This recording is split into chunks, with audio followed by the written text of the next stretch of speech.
Well, let's talk about the JSE. They give a heads up for the worst monthly performance in almost 2 decades. My goodness, is it a liquidity problem? Is it a confidence problem?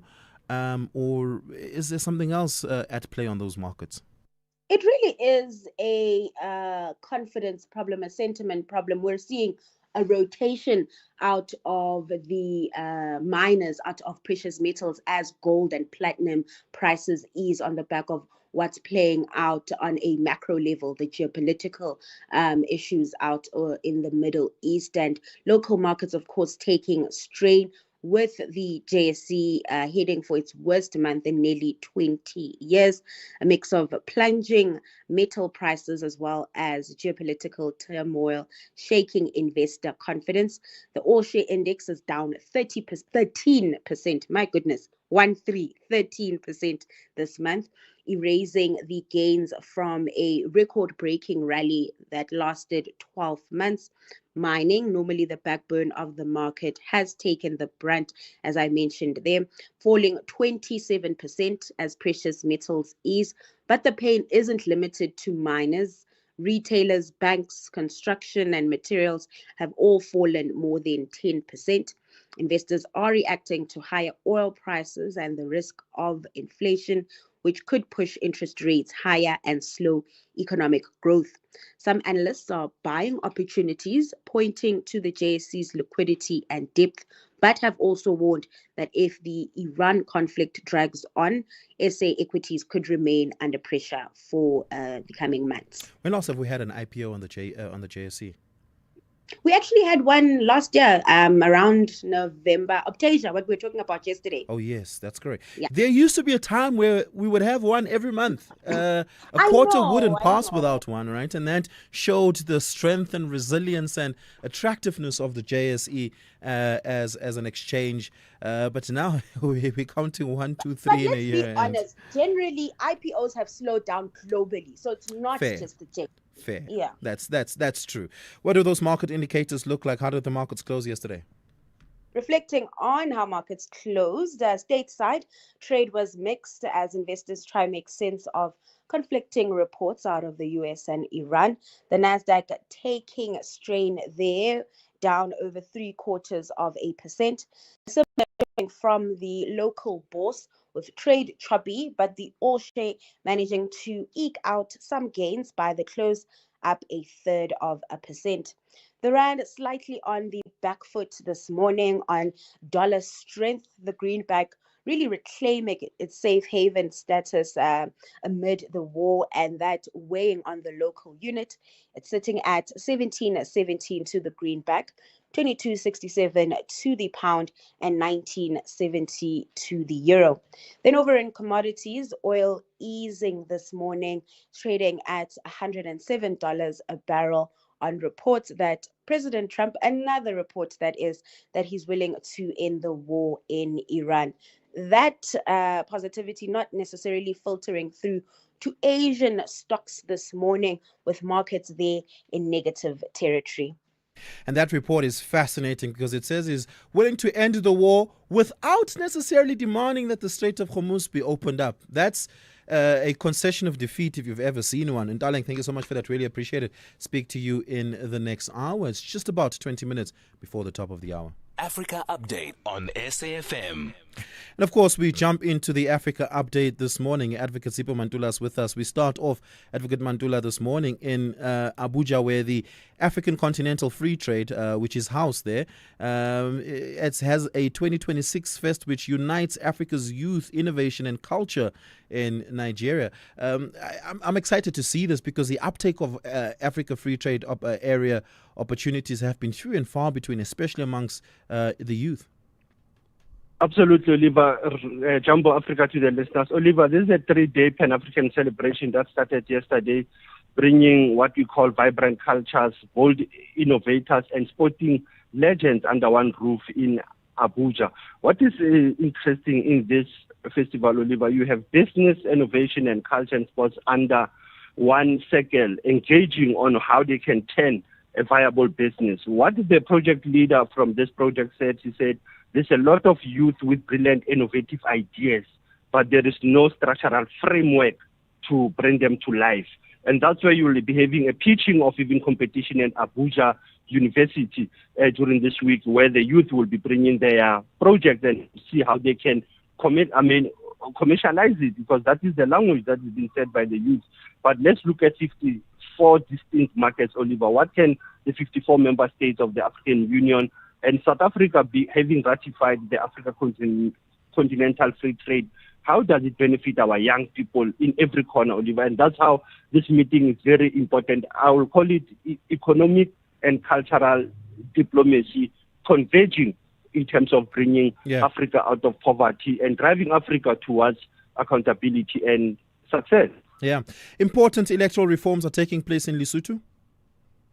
Indeed, Oliver, but this is a fact-finding mission by SEAC. SEAC is the SADC Electoral Advisory Council. They normally visit a country post-elections, look at the recommendations as the country moved since 2022. Lesotho, it seems it has the appetite of Zimbabwe, Oliver, to go for what they call harmonized elections come 2027 or 2028. When you look at their calendar. Now, harmonized elections, Oliver, is 3 elections simultaneously in one. You have a presidential, parliamentary, and local government in one. Now, this mission will also look at the reforms that Lesotho is out of the roots of SADC. Remember that Lesotho has been constantly under the SADC observer status on the constitutional reforms. Now, we see this mission by SADC, which is ending on the 2nd of April, Oliver. They will be engaging with different stakeholders in the Kingdom of Lesotho. Yeah. Important development. Ghana is joining the EU Security and Defense Partnership. What's that about?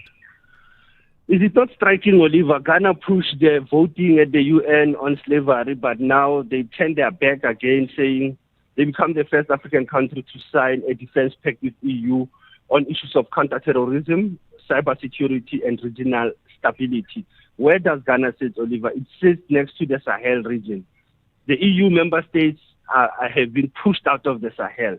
Yeah. And when you look at this cooperation, it is also coming to a point where there's training sessions being done. But EU, it targets Ghana because come 2027, Ghana will be the chair of the African Union. So they are very strategic, Oliver. They think ahead. But Ghana also disappointing by getting into the partnership with the EU. Yep, certainly.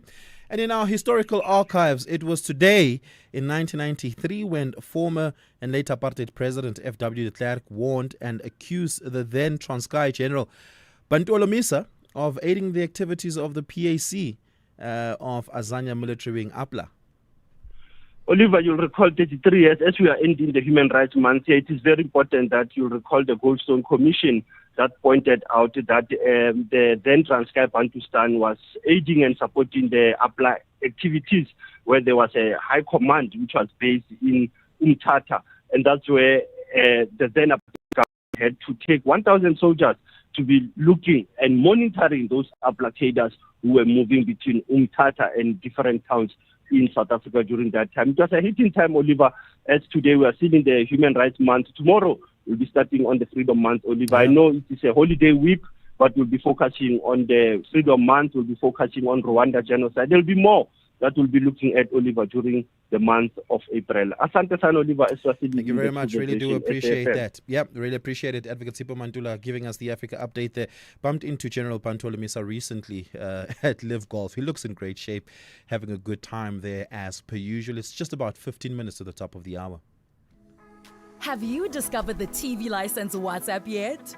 We see you, binging reruns, living for the drama, loving the SABC Plus sports replays. Now, paying your TV license fits the vibe. Simply say hi on WhatsApp to 077 6069 060. Get your balance, make a payment, or set up a debit order all in one chat. No queues, no please hold, just convenience that feels like it should have been here all along. Because every screen in South Africa is a stage and yours is lit. So why wait? Send hi on WhatsApp to 077 6069 060 and get your TV license sorted today. Hashtag your screen, your story. Whether it is a CCMA referral, problems with a mechanic, unfair blacklisting, or an uncontested divorce, Clientele Legal offers professional legal services to all South Africans.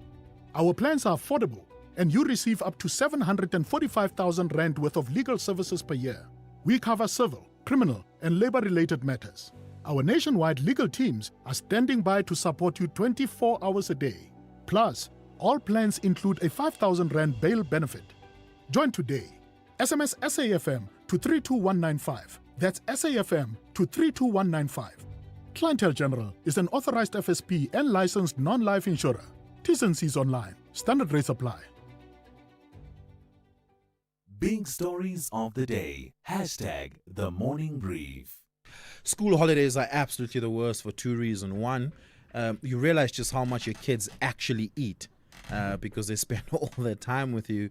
But two, you also realize just how much heavy lifting teachers do in keeping your children engaged, because you now become responsible for all of that. Now, I know school holiday programs have become quite popular for a lot of parents. You enroll your child in the school holiday program and they get to play, they get to be with other children, they get to read, they get to eat a nutritious meal and just overall be stimulated in ways that children that age need. But not every South African family is able to afford that one. Those initiatives are incredibly expensive.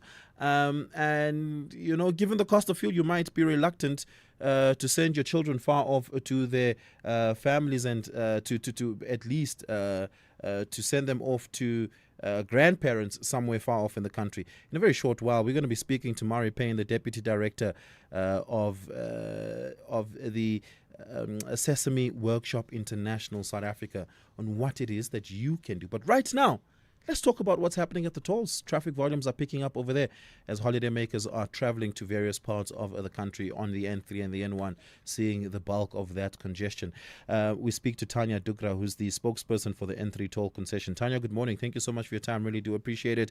It seems awfully early for those traffic volumes to pick up and, of course, for tolls to notice that level of congestion. What are the volumes now compared to, say, 2-3 days ago, and to what volumes do you expect and anticipate them to pick up over the next 3 days? Well, firstly, good morning, Oliver, and good morning to all your listeners. Well, you're right, but I mean, traditionally, we would have had two peaks around about this time where, you know, we would typically have had your school holidays with the bulk of people leaving at the beginning of the holidays and returning at the end of it. And then we'd have a really busy period over the Easter weekend. But with those two combined, what we noticed over the last weekend was that we saw relatively high volumes of traffic, reaching about highs of 1,400 vehicles an hour, which is fairly higher than your usual weekend traffic, with a significant number traveling back again on Sunday afternoon. It's been busy during the week, but back to almost normal traffic volumes, you know, during the week, with some leisure travelers slightly more leisure travelers visible on the route. But that's why we're anticipating that this weekend is going to be fairly busy in your typical Easter traffic pattern. And that's usually starting from Thursday, continuing into Friday, and then with both holidays ending at the end of next week. I mean, at the beginning of next week, we're likely to see Monday and Tuesday being extremely busy, coming back into Gauteng. At the peak of congestion, what are the estimated and anticipated congestion times or wait times, so to speak, at the tolls across the N3? Well, hopefully on the N3, it's going to be very short, especially if our road users help us by being ready with their payment methods. You know, so that's why we'd recommend that they use tags, for example, which will just get them through seamlessly without stopping, slowing down, obviously. But obviously, we do have other payment methods like your tap and go credit cards, smart devices, cash, etc. We're likely to see congestion, though, unfortunately, with peaks of, you know, over 2,000 vehicles an hour expected on the route at you know, many periods throughout the day. That, you know, that volume just results in people, you know, slowing down unexpectedly, and then you have that knock-on effect of impacting on other traffic. And then, you know, not to mention that we do also have that differential of vehicles on the route. We are one of the busiest freight routes in the country, and that means that we're going to have a number of heavy vehicles on the road, you know, transporting those essential goods, and that does cause a little bit more to the congestion, or contribute significantly to that, especially with leisure travelers and heavies not having the same speed, you know, capabilities, and also the braking requirements between those two. My biggest frustration with heavier duty vehicles on the N3 has always been that why are trucks attempting to overtake trucks? What sort of collaborative efforts with law enforcement authorities and traffic police are being done to ensure compliance of road safety rules, particularly by long-haul truck drivers? Well, our road safety initiatives basically cover all spectrums of road users, both lights and heavies. But as you say, heavy vehicles do seem to be a little bit more disruptive, or they're considered to be more disruptive. Once again, I think, it's important to note that speed differential that comes into play. From a law enforcement perspective, particularly over the Easter period and over the school holidays, those efforts get ramped up much more than usual. You'll see that there's going to be a number of highly visible law enforcement officials all along the route. They're going to do regular stop and search exercises. They do vehicle compliance checks, driver checks, etc. And part of that is educational, but obviously we do rely on our road users themselves to also pass on the message and practice those good driving skills. It's one thing to talk about it, but we always expect everyone to actually live it. What they say, practice what you preach. Yeah, well, we're going to have to leave it there. Tanya, thank you so much for your time. Really appreciate it. Tanya Dugra is the spokesperson for the N3 toll concession. Rob standing by with your latest in traffic. SAFM, guiding you through the rush hour traffic. Of course, before we get there, we've got to get through this morning to deal with that. And it's pretty heavy for school holidays. It's quite amazing how much traffic there is being held up on Joburg highways. The Mike 1 from Gold Reef City all the way to Oxford Road in Parktown jammed up. The N3 and N12 routes coming out of Germiston and Alberton, very heavy pressure today. It's a crash scene near the cement factory. We're not even dealing with the traffic restrictions at Heldnace yet. We're just dealing with this crash. So the N3, if you're up from Spruitview, that backs to Grey Avenue. The N12 coming around from Alberton backs into the Reading interchange. Monstrous traffic out that way. And then once you get through that, if you continue out the other side of Gilooly's, there's a broken down truck before you get to the Marlborough Drive exit. That's been there for a little while this morning. There's also now, joining in the mix, a crash scene at London Road. So north of Gilooly's, you're going to see it from Linksfield Road all the way through towards Marlborough Drive. So effectively from Grey Avenue in Germiston up to Cement Factory and then Linksfield through to Marlborough Drive, absolutely jam-packed. N1 South, fairly standard, just to slow down as far as that stationary truck at Cliffdale, they've been there often, haven't they, over the last few days? Another one this morning, one lane open, backlogging down to Keyridge. On your way to Peter Marisburg, it's very heavy. Durban's N2 North already jammed from the M7, moving through towards Westwood Mall. Durban, this school holiday season, if yesterday's any gauge, has just a lot of traffic around as well. Cape Town, the N2 inbound, very heavy this morning. Unusual queues, looks like something unfolding around Jan Smuts Drive. From the airport, it's all backed up. And Marine Drive, just a bit clogged into Loxton Road, which is Woodbridge Island. With your traffic update, I'm Rob Byrne. Hey, want to check your TV license balance conveniently? Look no further. Our SMS service allows you to do just that. By sending a message containing your ID or TV license number to 44210, you can quickly access your balance without needing multiple inquiries or waiting on hold. Plus, standard SMS rates apply. Take advantage of this efficient method to stay informed and streamline your payment process today. T's and C's apply.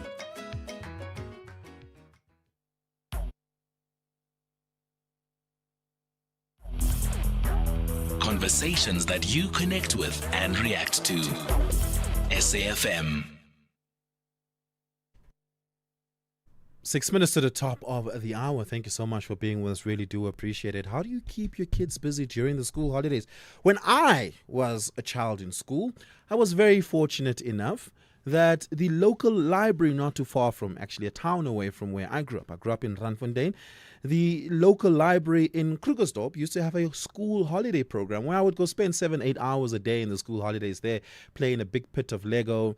Computers had just gotten onto the scene, by the way, before they really got into schools, but the library had computers. We had these computer training workshops and someone would read to us, and it was just all round fun. You got to play with other kids, and my parents never had to truly worry about me except to perhaps give me pocket money so that I could eat something while I was there. And that was the extent of it, right? right? But these days, it's a little bit different. All of that weight is reliant just on you, perhaps, as the parent at home, and it can get quite daunting. Mari Payne joins us now to talk about what it is that you can do to keep your kids busy. Mari Payne is the Deputy Managing Director and Senior Director for Education and Programs at Sesame Workshop International, South Africa. Mari, good morning. Thank you so much for your time. Really do appreciate it. How do parents keep their kids busy these days? Good morning. Thanks for having me. It's as you mentioned, times have changed. So when we were little, we would go outside, ride our bicycles, play with the neighbors' children. But a lot of that scenery has changed, especially in the city, urban areas, where it's a bit more unsafe nowadays to be able to do that as a young child. So you can still look out for holiday programs. There are still holiday programs that's been run at community centers, etc. But really just letting your child be bored. That's normally the best way for their creativity and their problem-solving skills to start to develop. Yeah. We underestimate and underrate the value of boredom so much, but nothing is as annoying as a bored child, right? Because they nag you every second of the day when they're bored. I hear you. Yeah, no, absolutely. I'm a mom of a 6-year-old myself, and I can totally relate to that.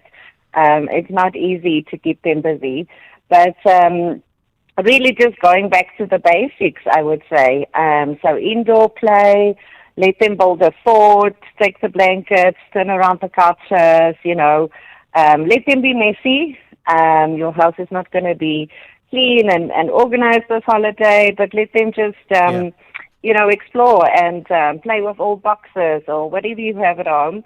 But also the balance. The balance is extremely important to children that like to play inside, to also encourage them to go and play outside, right? To kick a ball, ride a bike, build something outside, make mud cakes, just play outside. We still have nice weather. It's not cold yet. It's not the winter holiday, so it's nice to play outside still.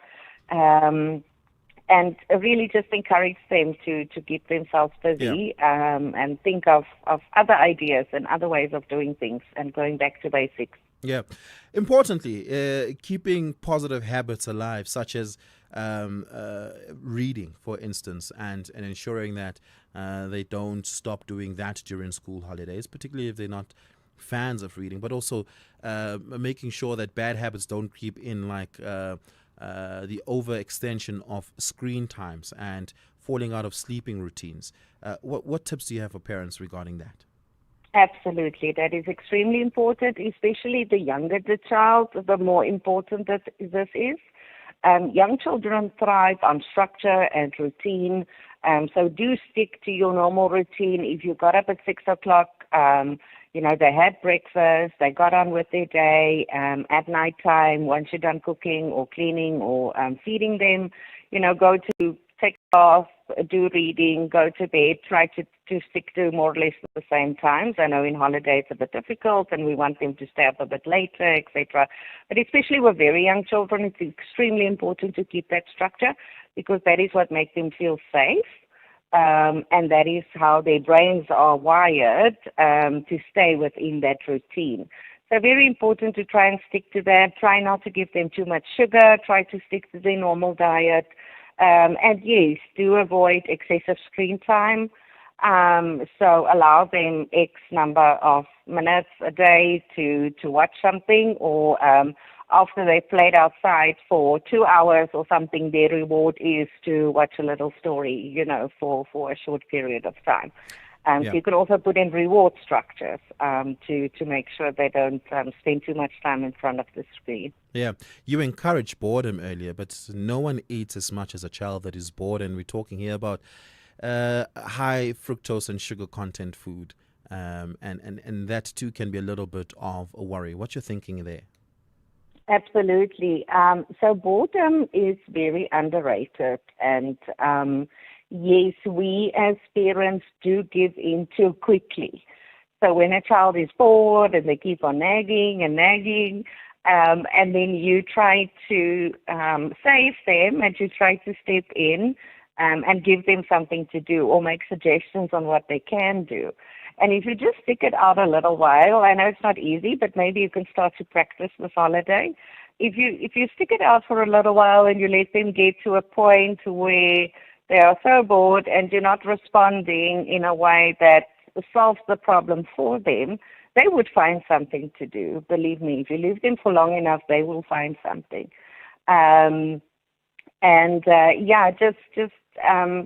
Especially with the holidays or family visiting, and maybe you're doing an Easter egg hunt, so there is going to be, sugar and treats and whatever. So just be sure not to overindulge in that, and make sure they stick to their normal routine and keep themselves busy outside. And it also depends on the age of the child. So we look at young children specifically. Just give them old clothes. Maybe they can dress up and do some fantasy play. Maybe you can give them some Play-Doh if you don't have. There's nice recipes online. You can search a nice Play-Doh recipe, make them a ball of Play-Doh. That will keep them busy for a while. Or just old blankets, old pillows, old boxes, anything that let their imagination run wild. It fosters creativity, problem-solving skills. It's so good for their development. Yeah. Well, Mara Payne, we're going to have to leave it there. Thank you so much for your time. Really appreciate it. Mara is the Deputy Managing Director and Senior Director for Education and Programs at Sesame Workshop International, South Africa. On the other side of this, I want to talk about that protest that took place in the Eastern Cape yesterday. But right now, it's a minute after 7. Let's take your latest news bulletin. Outsurance is in the business of saving you money on your car insurance premium. If they can't, ask for 500 Rand. SMS out to 30754. That's out to 30754.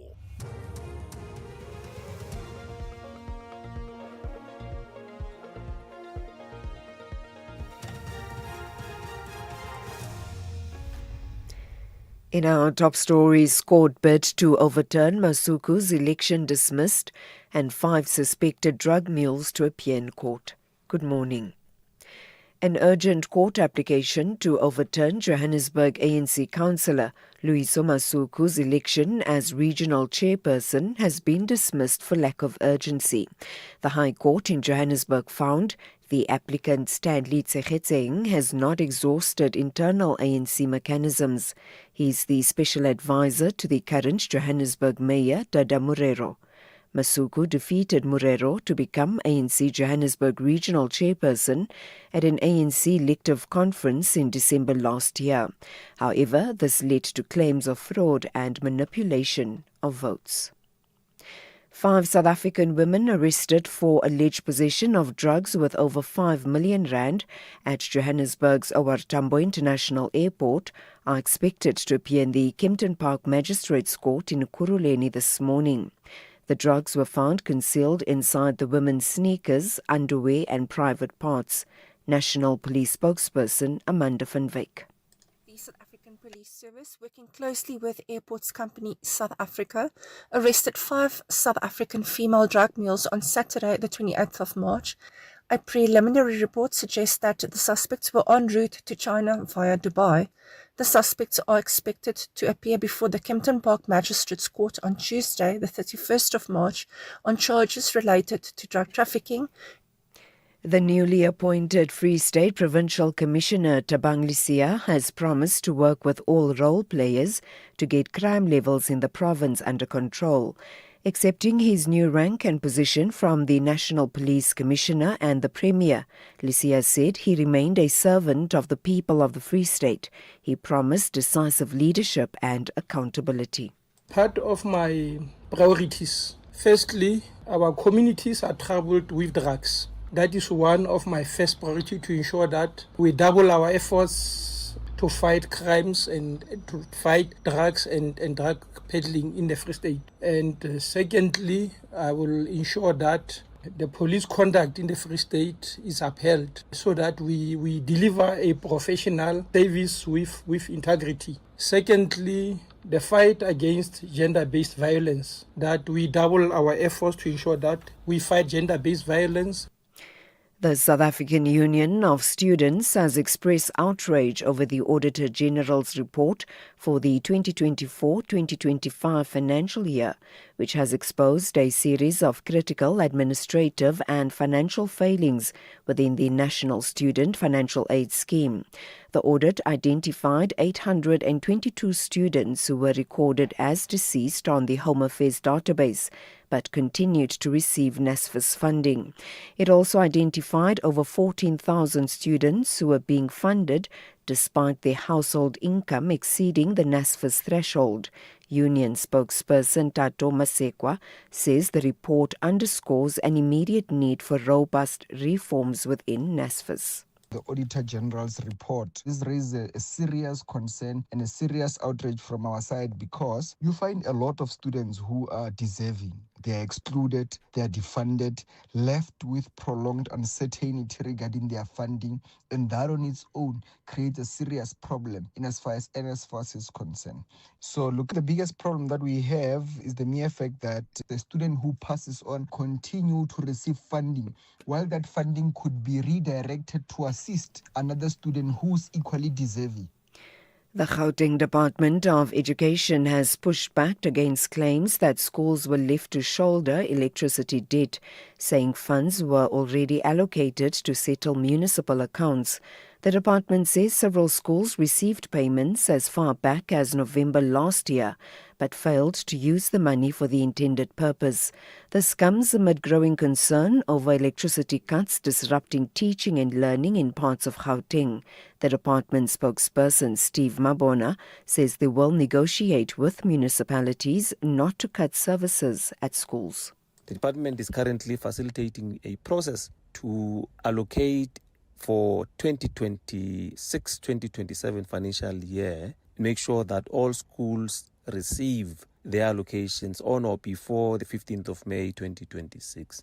Now, these allocations will assist schools in meeting their obligations. In the meantime, the department will also continue to engage municipalities not to cut their services. And finally, the Nigerian High Commission in South Africa has issued an advisory for all Nigerians living in the country after the violent protests in Kugompo in the Eastern Cape yesterday against the coronation of the Igbo Nigerian king. The 10-point advisory revolves around personal safety measures and avoiding heightening tensions. Abungile Yankees reports. The Nigerian government says its citizens must maintain a low profile and abide and respect the local laws and customs. It also asks its citizens to suspend any form of socio-cultural activities. Nigerian citizens are also requested to stay clear of demonstrations and counter-protest and to report any threats on their personal safety to the police. Recapping the top story, an urgent court application to overturn Johannesburg ANC councillor Loyiso Masuku's election as regional chairperson has been dismissed for lack of urgency. For SAFM News, I am Anne Musa. Outsurance will go out of their way to try and save you money on your car insurance. If they can't, ask for 500 Rand. SMS out to 30754. That's out to 30754. With Outsurance, saving on your car insurance feels like getting the Lars booty roll at the office braai. 40-year-old Rafiq saves a whopping 899 Rand on his 2017 Navara 4x4. Get a quote now, and if Outsurance can't save you money, ask for 500 Rand or 1,500 Rand if you've been claim-free and with the same insurer for 3 years. Get savings or cash. SMS out to 30754. That's out to 30754. Outsurance, a licensed insurer in FSP. T's, C's and information online. It's a very good morning to you. In your SFM Sports Headlines Soccer News, Coach Hugo Brew says 70% of Bafana's World Cup squad already has been decided. And in golf, Tiger Woods is facing mounting pressure from Vanessa Trump. We'll find out more at around 7:30. SAFM, guiding you through the rush hour traffic. Good morning, Joburg's N3 and N12 routes heading out of Germiston and Albert and up through the Elons interchange on your way through to Bedford. You will stay heavy. An earlier crash at Cement Factory has just been cleared, but of course that'll release all of that traffic into the lane restriction section at Heldene. So that run coming out of those areas through Elons interchange up towards Bedford, very heavy backlogs. Big backlogs as well. The other side of Galuli's N3 North, a crash at London Road and a stationary truck at Marlborough Drive. That traffic is literally backed across all lanes from Galuli's right through to Limbro Park. N1 fairly slow this morning. Bayes Nordia round to Ravonia Road. N1 South coming through Midrand. Standard queues there, just sluggish between Brockfontein and the New Road exit. Durban's M4 North, just a bit of a backlog on the off-ramp to Victoria Embankment turning into the city centre area. The N2 from the M7 through Westwood Mall, that's already busy. And the stationary truck at Cliffdale causing a massive pushback down Key Ridge. If you're on your way to Pietermaritzburg, it's another heavy run through towards that Cliffdale area and into a single lane section around a truck blocking the other lane. Cape Town's N2 inbound, different traffic pattern this morning, but it's queuing heavily from the airport down towards Jan Smuts Drive and some pressure on the N1 with backlogs from N1 City in the Parow area through to Kuburg interchange. With your traffic update, I'm Rob Byrne.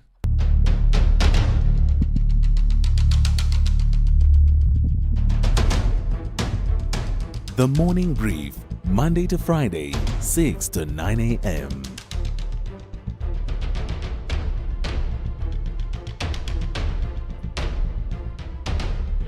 The Morning Brief, Monday to Friday, 6 to 9 a.m. It's 11 minutes after 7 o'clock. Thank you so much for joining us here on the Morning Brief here on the last day of March, the 31st of March, the end of March, but also the end of the first quarter of 2026. I asked this question earlier and I want to hear your thoughts and engagement on it before I tell you what's coming up on the show. Today's the start of the South Africa Investment Conference. It has once again returned. This is President Ramaphosa's flagship project since he started taking over the presidency in 2018 when the inaugural South Africa Investment Conference took place. And it was there where he announced, well, the investment boycott on South Africa has now come to an end after these 9 wasted years and an investment boycott, which, by the way, perhaps was a little bit more fictitious than otherwise described. But importantly, I called it, and I think harshly so earlier, a vanity project of the president, albeit to an extent it is a vanity project. It makes for good photo opportunities and it makes for good PR headlines. But if you comb through the detail, and I think that's where we need to begin to have the real conversation. There were ambitious targets to raise a certain amount of investment into the country, several trillions of investment into the country. And how it would work is that companies and CEOs, multinational, local companies would all get on stage, announce investment pledges and say, we pledge to invest into South Africa over the next 3 years, 20 billion rand, for instance. And those companies then would take a photo with the president. They would show that photo to their shareholders, and the shareholders think they have a good relationship with the state. It signals positive business sentiment, and there's some level of spin-off on the bottom line and perhaps even the share price if it's a listed company that we're talking about. I want to ask you, do you believe that the South African Investment Conference has brought about real change in South Africa, given that nominally there has not been a significant change in the unemployment figures, despite this being being inaugurated as far back as 7 years ago? I say this because unemployment figures, notwithstanding the effects of COVID, in a post-COVID recovery haven't gotten better. What are your thoughts around the effect therein? The GDP hasn't shifted much. But more importantly, and this is my annoyance with the investment conference, that companies would get on their stage and announce an investment into the country, and I say that in parentheses really, which is money they otherwise would have already spent. You can't announce your operational budget as an investment into South Africa when you would have spent that money otherwise. You're spending that money in spite of what's going on in the country, not because of what's going on in the country. Some companies would announce a capex that's not necessarily new money, that's money that was already planned down in the pipeline, that's not necessarily part of big operation expenditure, but really just part of business maintenance expenditure. And many say, well, that's our investment in South Africa. And so it just seems like a lot of these organizations are pulling the wool over our eyes. What do you think about President Ramaphosa's South Africa Investment Conference, particularly if you yourself work in that space, in business operations and investments. Please give me a call. I'd love to hear from you. 086 000 2032, 086 000 2032. I'm going to jump straight into this. Heightened tensions yesterday in Kukompo. Heightened tensions Kukompo yesterday following the protests there.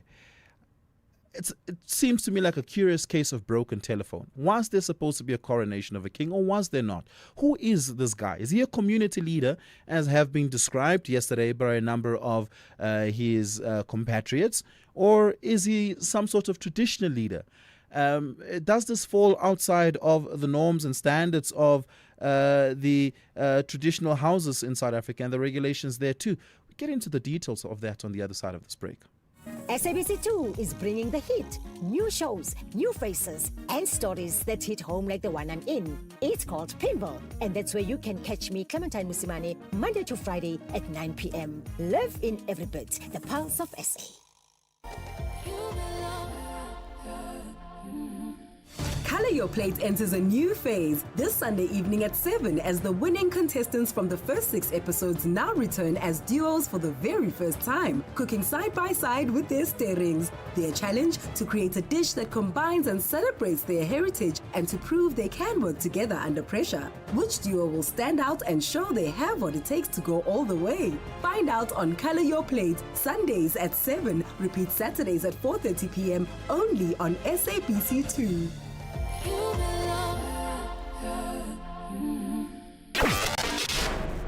This is Oliver Dixon on SAFM.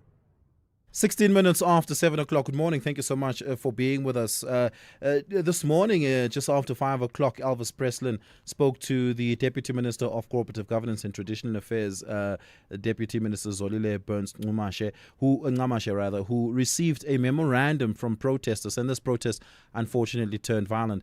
This morning, I'm going to be speaking to Nkosi Klanti Sakau, who's the chairperson of the Amatole Local House of Traditional and Khoisan Leaders. But before I do that, I want to play you this audio clip from that conversation that Elvis Preslin had this morning with the Deputy Minister. What happened is right at the moment when they were about to hand over the petition to representatives of government, it would have been myself and the worship, the executive mayor of Davao City Metropolitan Municipality. We could hear there was just a commotion. Then out of that commotion, a young man was brought forward who had a deep gaping wound, a stab wound. And it was at that moment that apparently, as it was alleged, that it was as a result of being inflicted by a Nigerian national. So from there, then the crowd left the entire march. They went straight to wherever they would lay their hands in whatever that would have belonged to the Nigerian nationals.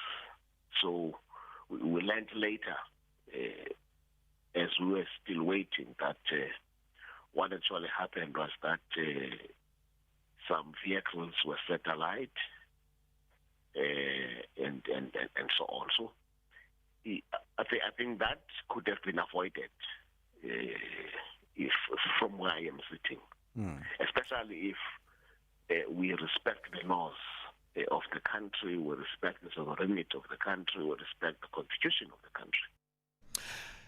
Over the last 2 days, one of my colleagues at SABC News, Thembekile Mkhototo, had spoken to representatives from the Nigerian Igbo community in the Eastern Cape. They had said that this whole thing has been blown out of proportion. It was never meant to be a coronation, although initially that was described as such by some, but rather just a celebration of someone they deemed to be a community leader who acts as a go-between for them as a community, the government, other leaders, as well as their own government in Nigeria back home. This man is merely but a community leader rather than some sort of chief or traditional leader. In fact, he's not even recognized as a traditional leader in Nigeria. Now, all of these things seem to be conflicting accounts of what this was actually meant to be. I bring into the conversation now Nkosi Xanti Sigcawu, the chairperson of Amatolo Local House of Traditional Leaders and Khoisan Leaders. Nkosi Sigcawu, good morning. Thank you so much for your time. Really do appreciate it. What is your understanding and reaction to the violent protest that happened Kukompo yesterday, but more importantly, the overall story here, which is that there seemingly was an attempt to coronate a Nigerian leader in South Africa, contested, of course, that narrative. Good morning to you and to your listeners. Let me appreciate the opportunity that you have given me for me to participate in your program regarding yesterday's event. It is correct to state that whatever transpired weeks or in the past weeks regarding this matter that is before us is that we are really not happy with whatever that the Nigerians were doing, be it them celebrating their own culture or tradition, but for them to declare one of theirs as a king in territory is totally unacceptable. They are the ones who have provoked our communities in South Africa, especially in the region of Buffalo City Metropolitan Municipality. We are law-abiding citizens as South Africans, especially Amaxhosa. We are a peace-loving nation. But for one who would provoke us and expect us to respond in a manner that would be acceptable to him is unfortunate. I condemn the violence that took place yesterday. And fortunately, I'm not the only one. We all condemn circumstances of yesterday. But had it not been the provocation that was caused by the foreign nationals to those who were marching yesterday, we wouldn't be talking of violence. Because we had a peaceful march from where we started up until we landed at the offices of Her Worship, the Mayor of Buffalo City, where we found her with the Deputy Minister, Princess Zolile Benz Nxamashe. It is correct to say, had foreign nationals respected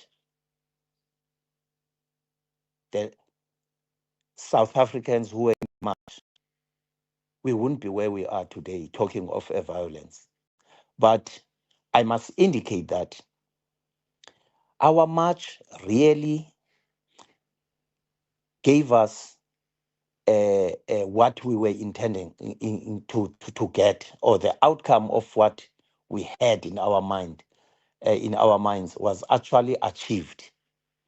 We were there, we handed our petition, and I just want to say this to you and your listeners, that our South African government must wake up before it's too late. We are fed up with all those who are illegal in our country, who are in drug trafficking, who are in human trafficking, who are doing illegal businesses in our country.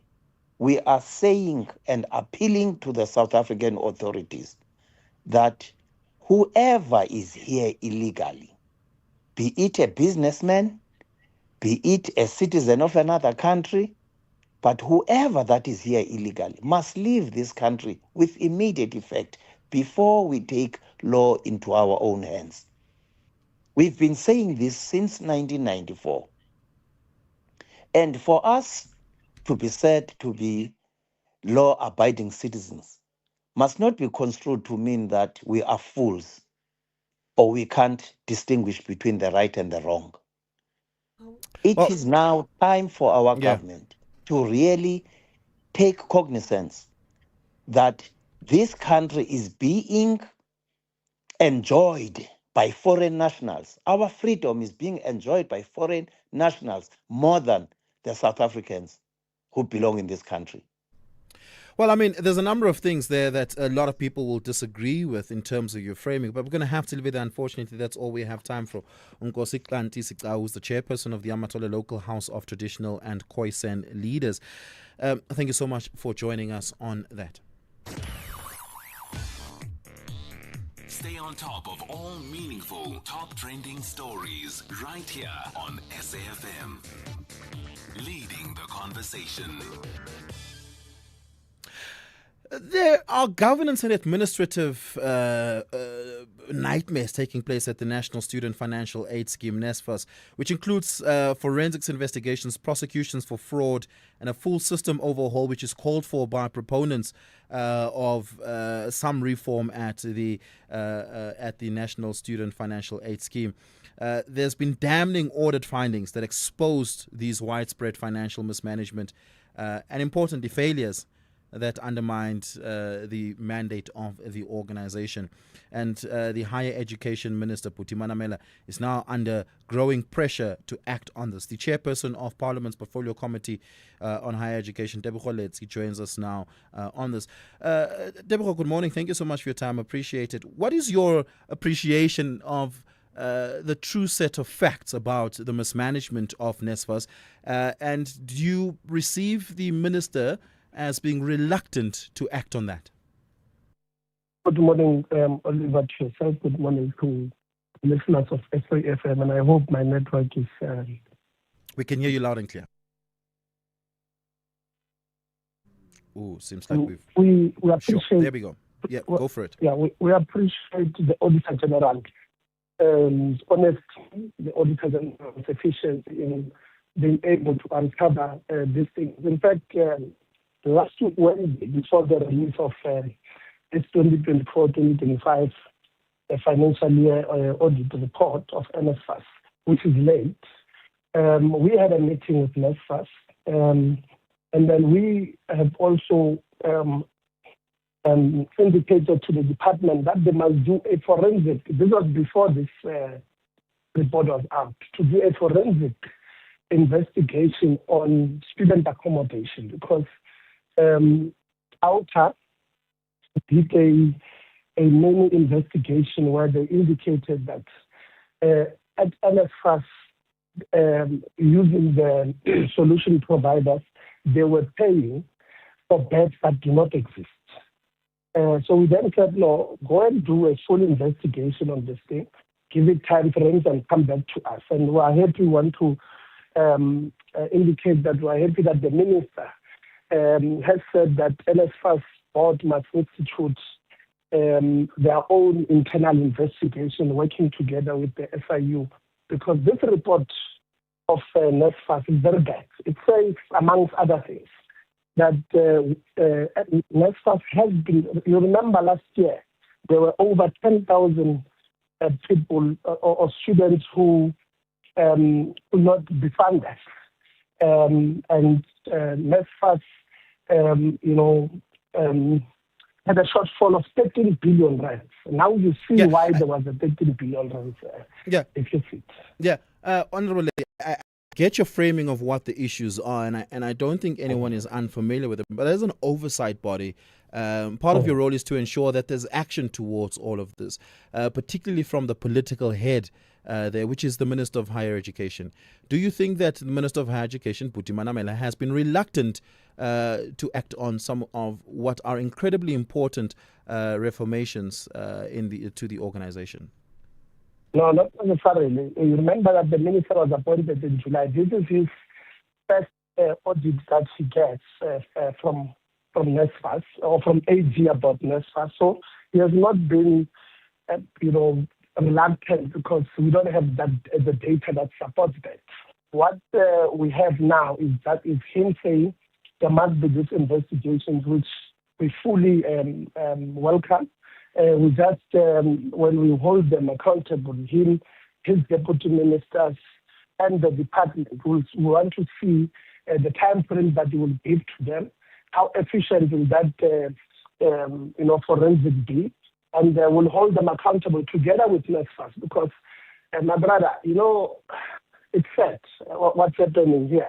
There are, when we come from constituencies, every Monday we are at our constituencies, you get to hear horrific stories when we visit these institutions of higher learning. I made an example a few weeks ago that I went to Mpumalanga on an oversight visit, and there was a street there where everybody knows that there's prostitution taking place there, and many of the people who are doing so are students because they have not been funded, they've not been given their allowances. Yeah. And when you hear that we're paying for students who are deceased, you then ask yourself, are we really in the right or correct frame of mind? I mean, do the people that we're given this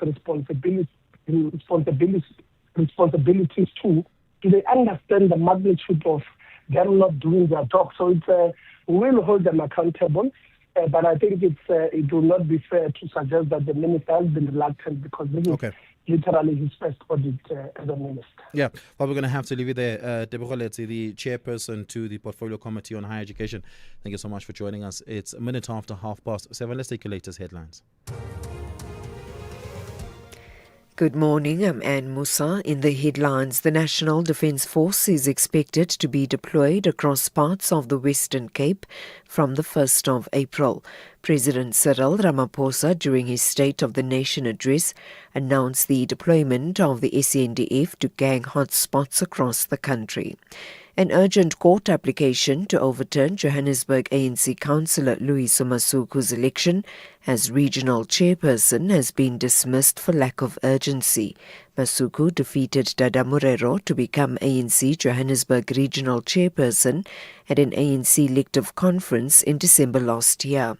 And the South African Union of Students has expressed outrage over the Auditor General's report for the 2024-2025 financial year, which has exposed a series of critical administrative and financial failings within the National Student Financial Aid Scheme.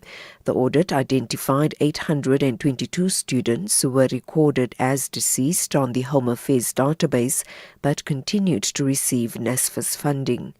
I'll have details on these and other stories at 8. SAFM, guiding you through the rush hour traffic.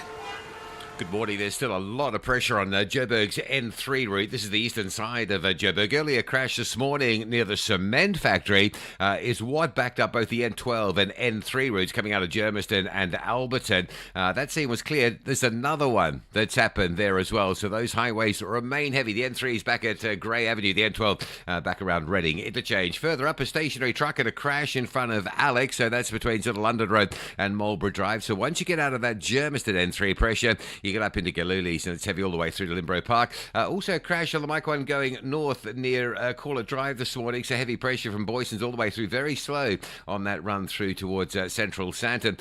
Looking fairly busy, but nothing untoward. N1 between Brockfontein and New Road, fairly standard conditions. Now, if you're driving out of Durban to Pietermaritzburg, had a broken down truck at Cliffdale this morning. It has been cleared. The backlog is still there, moving off slowly. Durban's M4 from Umbilo Kongela into the city centre. That's heavy. The Southern Freeway under pressure coming into central Durban today. In Cape Town, that N2 inbound with the different traffic pattern. It's quite heavy from the airport through to Jan Smuts Drive, and then really it just sort of stays busy through to about the Mowbray Main Road exit. The N1 is the other heavy highway with backlogs from N1 City through to Kuba. Going to change. The rest of the highways around Cape Town noticeably much lighter today. With your traffic update, I'm Rob Byrne. This is SAFM Sport with Zai Khan. Zai, I woke up to some of the greatest news this morning. Do you know what that is? Pray do tell. Tiger Woods is actually going to play in the Masters, despite what happened. The Masters released the field, and he's still on it. He didn't withdraw, and apparently he's been practicing. Oh my word! So the Masters is coming up alive again. Yeah, Tiger and I mean Woods it's what 6, 7, 8, 9? Is it that weekend? It's coming up soon. I can imagine. You know what, Oliver, Tiger at the Masters changes everything because golf. It feels like it's got its heartbeat back, Yeah. regardless of the drama that's happening around him at the moment. But nevertheless, it's good to have the Tiger back. And yeah, that's our story. Later in the bulletin, we've got Tiger Woods. He'll be on. High alert, especially over the weekend. He's facing pressure at home after his recent DUI, which is driving under the influence. Now, reports claiming that his girlfriend, Vanessa Trump, is demanding immediate change from him if their relationship is to continue. Now, he did crash he was arrested after the crash in Florida, and authorities says he was driving at a high speed while attempting to overtake a trailer before colliding with it. Now, no injuries were recorded, but obviously there's plenty of disappointment and legal experts weighing in, suggesting that this latest case could be taken seriously by prosecutors. And yeah, he is preparing for a possible return to professional golf with the Masters tournament on the horizon happening in April. So looking forward to seeing the Tiger tee off.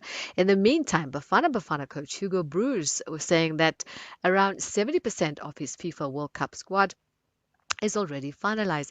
Bruce says while the core of the team is settled, a few positions are still up for grabs, depending on form and fitness. The Belgian tactician has urged his players to sharpen up ahead of tonight's clash against Panama in Cape Town. As preparations continue for the global showpiece in June, you can catch the action live on SABC Sport.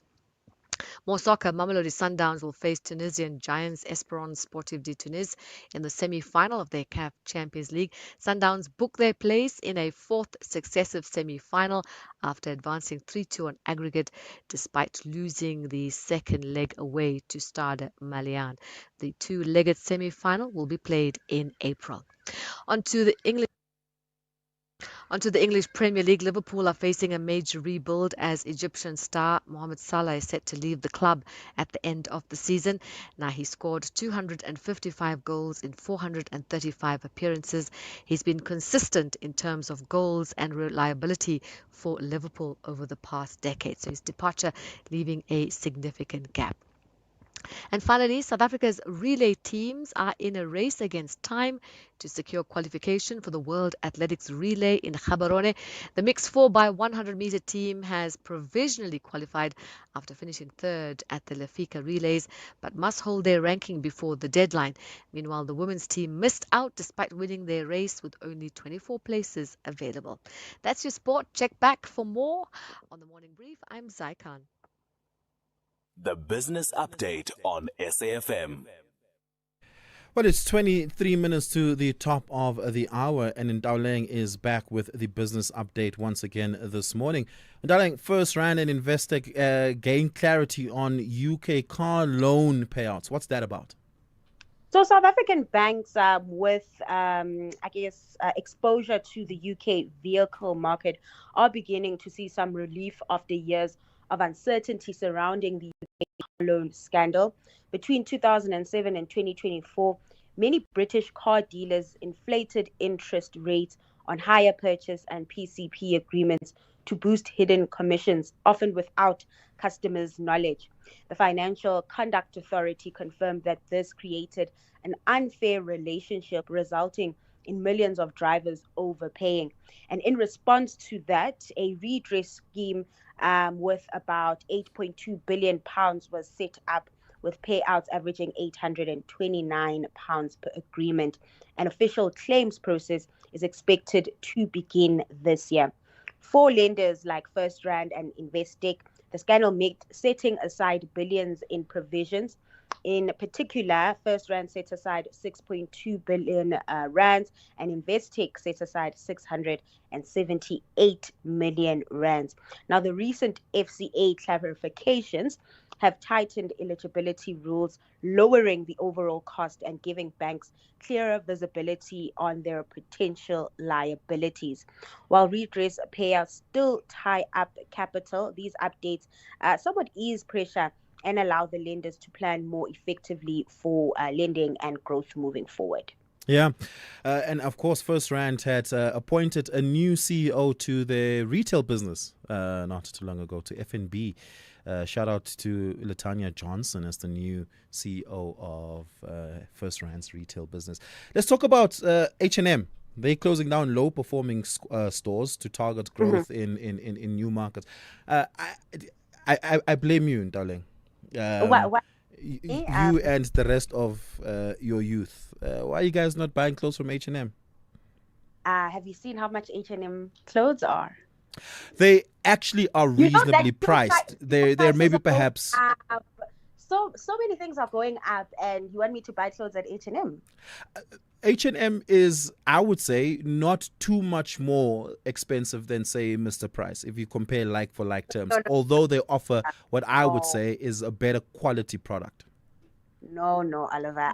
Take your L there. That is not true, not at all. But let's talk about the stores, right? The company has closed about 152 stores in total worldwide, 105 stores across Asia, Oceania, and Africa. Although it hasn't disclosed how many of those stores are on the continent or in South Africa. The cuts form part of a broader strategy shift, with H&M shutting underperforming stores while investing more in digital channels and select high-performing locations. At the same time, the group is still expanding, opening its first stores in Brazil and targeting further growth in Latin America. The shift comes as consumers grow more cautious and global uncertainty weighs on spending. With operational changes underway, H&M is betting that the combination of selective store expansion and a strong digital presence will drive its next phase of growth. Yeah, I mean, but if that's where they're going to be competing with Shein and them. Let's take a look at the markets this morning. Yeah. So starting in Asia, stocks in negative territory. The Japanese Nikkei leading the losses there, down 1.2%. Investors have been trying to make sense of an oil market swinging between panic and relief. Talking oil, prices easing this hour to $107 a barrel on reports of a possible de-escalation in the Middle East conflict. And that has given U.S. equities a boost this morning with futures in the green.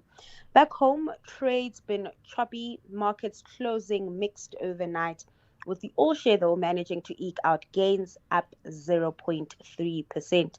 And then looking at currency markets, the rand on the back foot this hour. It's trading at 17.16 to the greenback, 22.65 to the British pound, and 19.67 to the euro. Yep, darling, thank you so much for that. Appreciate it. Speak to you in the next hour. On the other side of this, we speak to the CEO of the Automobile Association, Bobby Ramachwet. This is Oliver Dixon on SAFM. Fuel hike price. My goodness. What can be done about it? The Automobile Association has some ideas. Bobby Ramachwet is the CEO thereof and joins us now. Bobby, good morning. Thank you so much for your time. Really do appreciate it. The AA has access to real-time data that gives it a sense of market dynamics, market confidence, and market movements, particularly in response to external shock factors like a steep fuel price hike. And you're calling on the government to urgently intervene in this. What options does the government have? Morning and morning to your listeners. Yeah, look, outside of the fluctuations of global prices, the reality we're faced with right now is more of a domestic issue. And the question we often ask is, do we have reserves? And if we have reserves, we have no reason to be increasing prices. So the consumer and the motorist should not be alarmed. If we don't have adequate reserves, and we've been price taking over the past few months, then the only real lever available to the state to cushion the blow for the consumer is to address the taxes. Now, anything between 32 and 50% of your fuel price is made up of taxes. That very lever is the one that the AA is calling on the government to either ratchet down or completely relax over this period where we're experiencing elevated global prices. So let's delineate those two options. Is one of your recommendations that the government tap into our reserves to offset global price uncertainty because we're a price taker. Precisely. So the Yeah. purpose of these reserves is for the rainy day, and this is the ideal rainy day scenario. The reserves are meant to be refined in advance of us getting to a point where fuel prices are going to be so high that they have a material adverse impact on both economy and consumer. Now, again, Bobby, I just want to pause you there. I can imagine a worse rainy day that we might need our reserves. So, and that rainy day situation is one where we have no fuel imports coming in because of whatever global disruptions that may be. We're quite lucky that we're still able to import fuel because, Angola and Nigeria are dominant suppliers to South Africa, making up 60% of it. But in an instance where our suppliers declare, say to speak, a force majeure of sorts and are unable to supply us, we need to be able to have reserves to use. I would imagine that is a more burning issue than a price hike due to global volatility. Indeed. So reserves are always meant to be managed on a dynamic basis. So when you start refining reserves because of exogenous shocks, i.e. Supply or price, you continuously top them up. So naturally, if we experience protracted price elevations, the reserves are going to cost more and more. Yeah. Well, I understand that we have 8 million barrels of crude in reserve. The second is, and that is a relaxation of some taxes and levies. We've seen this applied during COVID at some point, with the fuel levy having been suspended during some time. The National Treasury this year hopes to collect 100 billion rand from through the fuel levy. That makes up about 5% of total revenue that they hope to collect across all taxes. It's quite a significant amount of money to temporarily forego, which of course one would imagine puts a hole in the fiscal framework. How much flexibility do you think the National Treasury should be open to there? I think the National Treasury has bigger issues than revenue. The principal concern for the National Treasury should be how this money is spent. Over the years, we've come to appreciate that the state's problem is not a revenue collection issue, it's an expense management problem. Now, knowing that, then there's definitely headroom for the relaxation of the general fuel levy. And just lastly, there are other taxes to it that you think could be at least temporarily suspended or used differently. What are those? Others include, and I'll name the more popular ones, the RAF levy. The other is the carbon tax levy, and then the biggest is arguably the general fuel levy. Yeah, certainly. Well, taking your reactions to that, Bobby, thank you so much for that. Really do appreciate it. Bobby Ramakwet is the CEO of the Automobile Association. Give me a call. The number is 086 000 2032. 086 000 2032. Your WhatsApp voice notes on 0614 104 107. 0614 104 107. Tweet me. It is at Oliver_speaking on Twitter, Oliver Dixon on Facebook. Perhaps we need to have a conversation about how we differently capitalize the road accident fund as an institution. One, we need to deal with the financial mismanagement there, but I think if we can differently capitalize it, then we can offset that cost against a taxation to what we pay at the pump, so to speak. And I think Bobby has a point to that. What are your thoughts? Give me that call, 086 000 2032. I'm taking your WhatsApp voice notes on 0614 104 107. Color Your Plate enters a new phase this Sunday evening at 7 as the winning contestants from the first 6 episodes now return as duos for the very first time, cooking side by side with their stirrings. Their challenge: to create a dish that combines and celebrates their heritage and to prove they can work together under pressure. Which duo will stand out and show they have what it takes to go all the way? Find out on Color Your Plate, Sundays at 7, repeat Saturdays at 4:30 p.m. only on SABC2.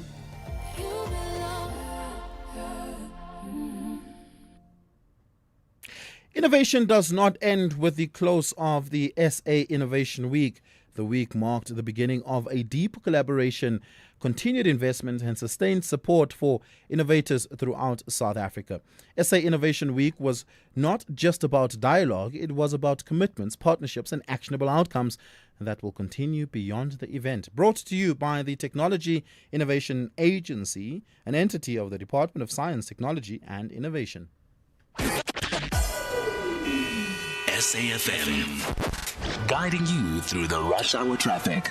Good morning. It's been a very heavy run up the N3 today. We've had a stationary truck before Marlborough Drive and then a crash just after London Road in that same area. The crash is being cleared, but the truck that's been stuck there since about 5:30 this morning is still there. So you've got a major backlog going on, and you've got the secondary crash scene, which happened this morning near Cement Factory. There was a crash that cleared and then another collision shortly after. So it's a mess. The traffic queues effectively on the N3 from the Rand Airport interchange in Germiston all the way up through Ilands, through Heldenace, through Funburen, through Giluli, through Edenvale, through Alexon, all the way up to Limbro Park's Marlborough Drive exit. Really extreme. Behind that, the N12E sitting from about Voortrekker Road in Alberton just to get in. Mike 1, pretty heavy this morning from Boysons all the way through to Melrose. If you're on your way to Sandton, it is a slow one, and a bit of traffic pressure on the N1 North, just moving between Bayers Nordia and Ravonia. More traffic than you might be expecting for a school holiday week. Saw that yesterday. I'm seeing it again today as well. Durban's M4 clogged below through towards Victoria Embankment. The stationary truck at Cliffdale's being cleared. The residual backlog still to properly clear through there. It may just be trucks queuing up, but there is a bit of a slowdown around Key Ridge through to Cliffdale, but the obstruction's out of the way. Cape Town's N1 inbound, pretty slow this morning from N1 City. N2 inbound now from Langa through towards Hospital Ben's busy. But the real story in Cape Town is going to be this afternoon. Bafana v Panama. 7:30 is the kickoff at DHL Stadium. It's sold out. There are no more tickets. They've all gone. It's going to be a really heavy traffic afternoon. You'll probably find delays building on those highways coming into the elevated freeway across the foreshore, the M1 and N2. Probably from about 5 o'clock, that'll all get clogged up. And then those routes like High Level, Somerset and Main, Helen Suzman out towards the stadium, and obviously Dock Road, Port Road going into parking areas in the waterfront. If you want to avoid all that, and it is going to be extreme, My City do a wonderful stadium shuttle from Tybolt Square, from the Civic Centre in the CBD. You just get on that shuttle, just bypass all the traffic in and out of the stadium. You park in the CBD where there's more available parking rather than trying to find something around the waterfront and Greenpoint, which will all be at a bit of a premium and quite limited as well. So CBD parking, My City shuttle in and out of the stadium, the way to do that this afternoon into this evening. Rob Byrne, SAFM Traffic. Call us on 086 000 2032. Morning, Oliver. Morning, SFM listeners. Oliver, you know, it's so amazing or surprising that NSFAS, when kids apply for this funding, NSFAS can pick up that they get SASA grant. But why is it that they can't pick up when someone is deceased? Because we were given the impression all along that these systems are linked to Home Affairs and all other agencies. So someone must explain actually from NSFAS what is actually happening. See from the front. Oliver, on the issue of business investment, I don't see the war between America and Iran going to have an impact on them. Remember, Trump is the coward of the century. He waited for the Arabian people to go to their monthly prayer so that he can attack them. So the month is almost over. You might see him seizing the fire as soon as coming next week. So business investment, let them go ahead and be positive. Well, that's an interesting view. Tabiso in Polokwane, good morning. Tabiso, you want to comment as well on the investment conference? Yeah, no, Oliver. The investment conference are quite very effective. I mean, you probably know that before you host that kind of an event, there will be a team from the PTI and the presidency and other provinces to actually look at those that would make pledges in the investment conference. You know, look at the integrities and the laws of this particular country to say, before you announce that they're investing about 100 billion into the economy of South Africa, what is it that what is it that you have to you'll have to comply with before that particular announcement. And then, for an example, one among other spin-offs would be some of the markets that get opened as a result of some of this investment conference. And a typical example would be the exporting of fruits into markets that were initially closed for South Africa. I remember quite very well that there was a market opened of exporting of avocados through what we call Africado. Yeah. From some of them from Limpopo and all of that. The markets were opened in China and other countries. And now recently it's your citrus fruits and all of that goes to this particular country. You remember the Rosaline plant of the Modas, taking over the GWMs of this world to say, no, we would save the jobs in those particular areas. It's just that we live in a highly technological era, and most of the investment, if you check, would be your opening of your data centers and all of that. So there might not be a capital intensive in terms of the number of people that will be able to be employed in those particular areas. So now the spin-off will be little, but in terms of other areas, in terms of contributing the economy, yes, of course, we see that a lot. What you're describing to me is an existing structure, which is special economic zones. That's ultimately what those are, right? Where there are existing incentives there in those special economic zones. So it's not necessarily, in a way, new money, so to speak. You can't say there's not new money. I mean, you'd have a company A from this particular country, but the Valteras of this world, which says, no, we want to expand, or we want to build another smelting plant in a particular area in Limpopo or in other areas. Then they'll be able to place that amount of money. But you'll always have a situation where there are other regulatory frameworks, your environmental impact assessment, and many other issues that needs to be followed before you realize that kind of an investment. The only issue is to be able to then say or reflect broadly about the investments that have been there versus those that were the ones that have been the ones that are now in operation as we're talking. But those things are working quite well in terms of understanding the economy of the country, in terms of companies who want to expand, in terms of new markets also, as you say, new markets, and say this is how we want to deal with it. Yeah. Well, we're going to have to leave it there. Thank you so much, Tambiso, for your call. Really appreciate it. Sive in Qabecha. Sive, you want to comment on NSFAS this morning? Go for it. Good morning. Yeah. Hi, Oliver. How are you? I'm fantastic. Go for it. Yeah. Oliver, I'm speaking for myself here because I'm sure listeners would think I'm speaking on behalf of NSFAS. I used to work at NSFAS for some time.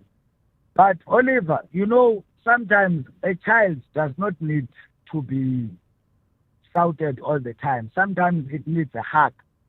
In this case, there's a lot of noise with the Minister of Finance around NSFAS and NSFAS.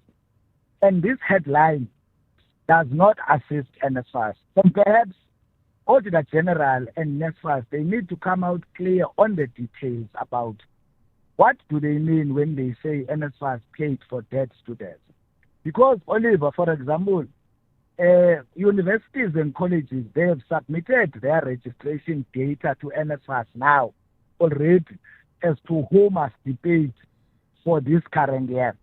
And let's say you are a semesterized student. You are going to study this semester and again be paid for in July. And then it happens that someone dies during the June holiday. Yeah.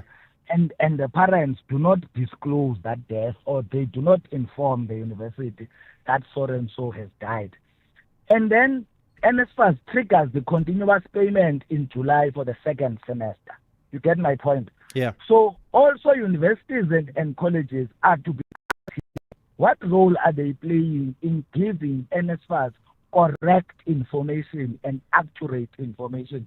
Because it's easy for Home Affairs to say, I was dead, but when did I die? And when did NSFAS pay for me? Because there is an issue where NSFAS would say, you qualify for funding, but they have not paid for me, you see? Yeah. So I'm hoping that the Auditor General's report will be made public, and perhaps NSFAS would also come out and give their own side of the story. So you saying it for us to be lost in the headline? Sure. So you saying it might more be an issue of clerical reporting rather than malicious intent? It could be. It could be. It could be. I'm honestly saying that it could be. Okay. Because you could. 800 students out of how many students in the country? You see. So it could be that when Home Affairs went into its data, it picked up that these students are dead, and it says they were paid for. Yeah. But not knowing that these students were not disclosed by colleges or universities to NSFAS that discontinue to pay this one because we've received information that this person is dead. Remember, NSFAS does not house students.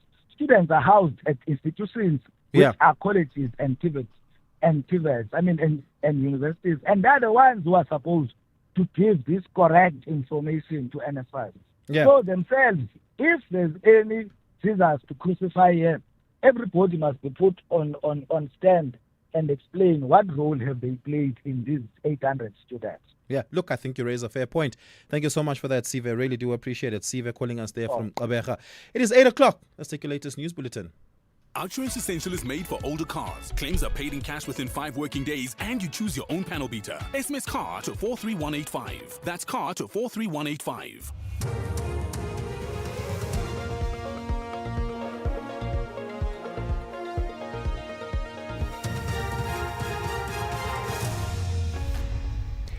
In our top stories, National Defence Force to be deployed in the Western Cape, and Netanyahu announces military aims over Iran.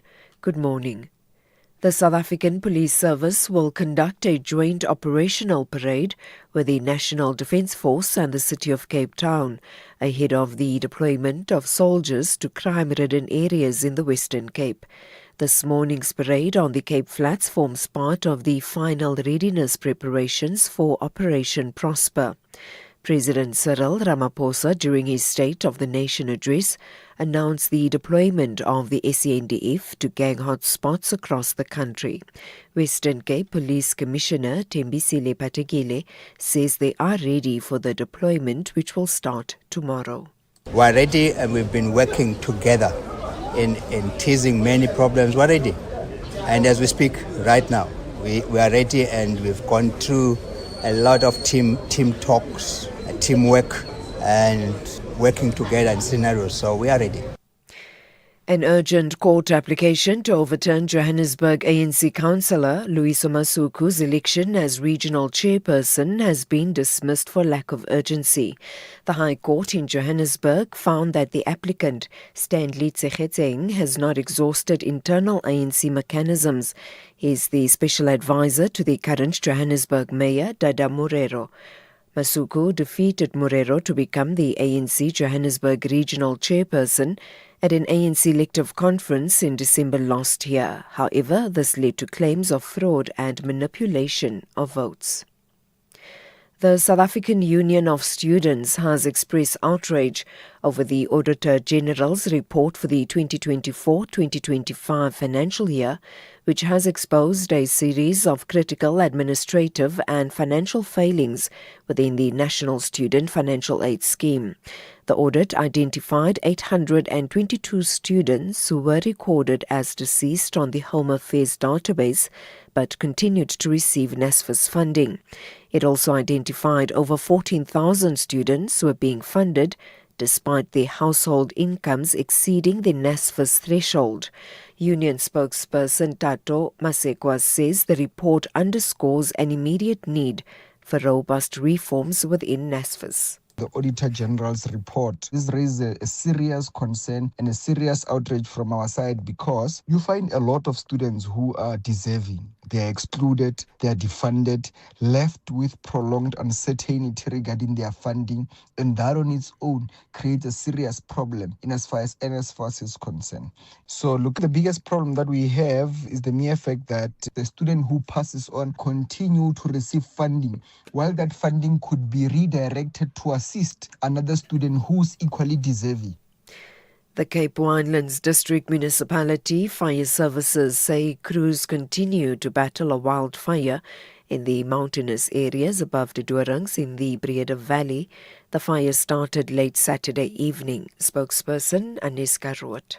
While good progress was made during the night, an active fire line remains. Fresh ground teams will be deployed this morning to continue with active firefighting operations. In addition, yesterday afternoon, Cape Winelands District Municipality's Fire Services responded swiftly to a separate fire incident in Gouda. The fire was successfully contained through the deployment of both aerial resources and a ground team. Fire services remain on high alert and conditions continue to be monitored closely. And finally, the Israeli Prime Minister Benjamin Netanyahu says more than half of his military aims over Iran have been achieved. He was speaking on US television after President Donald Trump made renewed threats against Iran. The BBC's David Bamford has the details. The Israeli leader told the US TV company Newsmax that he didn't want to put a schedule on when the war with Iran was likely to end. But he said the war was definitely beyond the halfway point and that he believed Iran's Islamic Republic would eventually collapse internally. Earlier, Donald Trump threatened to obliterate Iran's power plants, oil wells and possibly water desalination plants if a deal was not reached shortly. The White House has downplayed suggestions that Mr. Trump's implied threat to hit civilian infrastructure could amount to the US committing war crimes. Recapping the top story, the South African Police Service will conduct a joint operational parade with the National Defence Force and the City of Cape Town ahead of the deployment of soldiers to crime-ridden areas in the Western Cape. This morning's parade formed part of the final readiness preparation for Operation Prosper. For SAFM News, I am Anne Musa. Theft, accident, and 1 million rand third-party cover for your older car. Outsurance Essential has it all. Get a quote. SMS CAR to 43185. That's CAR to 43185. Proud of your negotiation skills? Prouder that your car is paid off? Well, with Outsurance Essential car insurance, you could be saving too. 46-year-old Guguletu pays only 420 rand a month for her 2006 Hyundai Atos, and her claims are paid in cash within 5 working days. Get Outsurance Essential car insurance today for unfinanced cars older than 5 years and valued at less than 130,000 rand. SMS CAR to 43185. That's CAR to 43185. Outsurance, licensed insurer and FSP. T's, C's and information online. It's a very good morning to you in your SFM Sports Headlines. Rugby, the Bulls are bracing for a tough European test as they prepare to face the Glasgow Warriors in the Champions Cup. And in cricket, it's a 15-year-old batting protege, Suryavanshi, who helped inspire the Rajasthan Royals to an 8-wicket win over the Chennai Super Kings. That's the IPL action. We'll bring you the details and more at around 8:30. SAFM, guiding you through the rush hour traffic.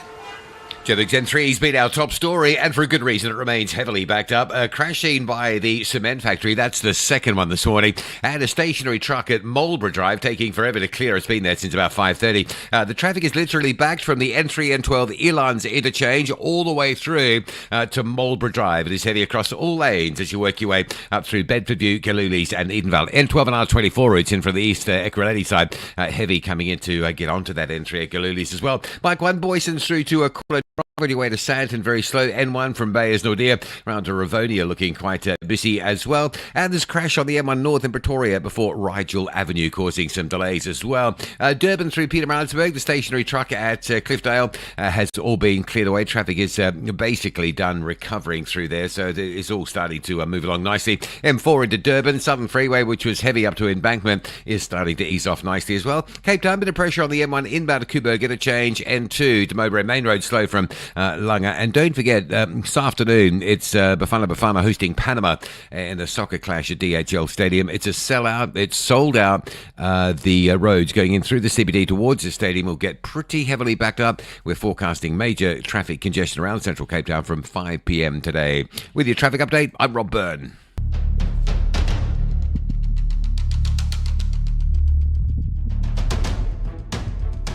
The Morning Brief, Monday to Friday, 6 to 9 a.m.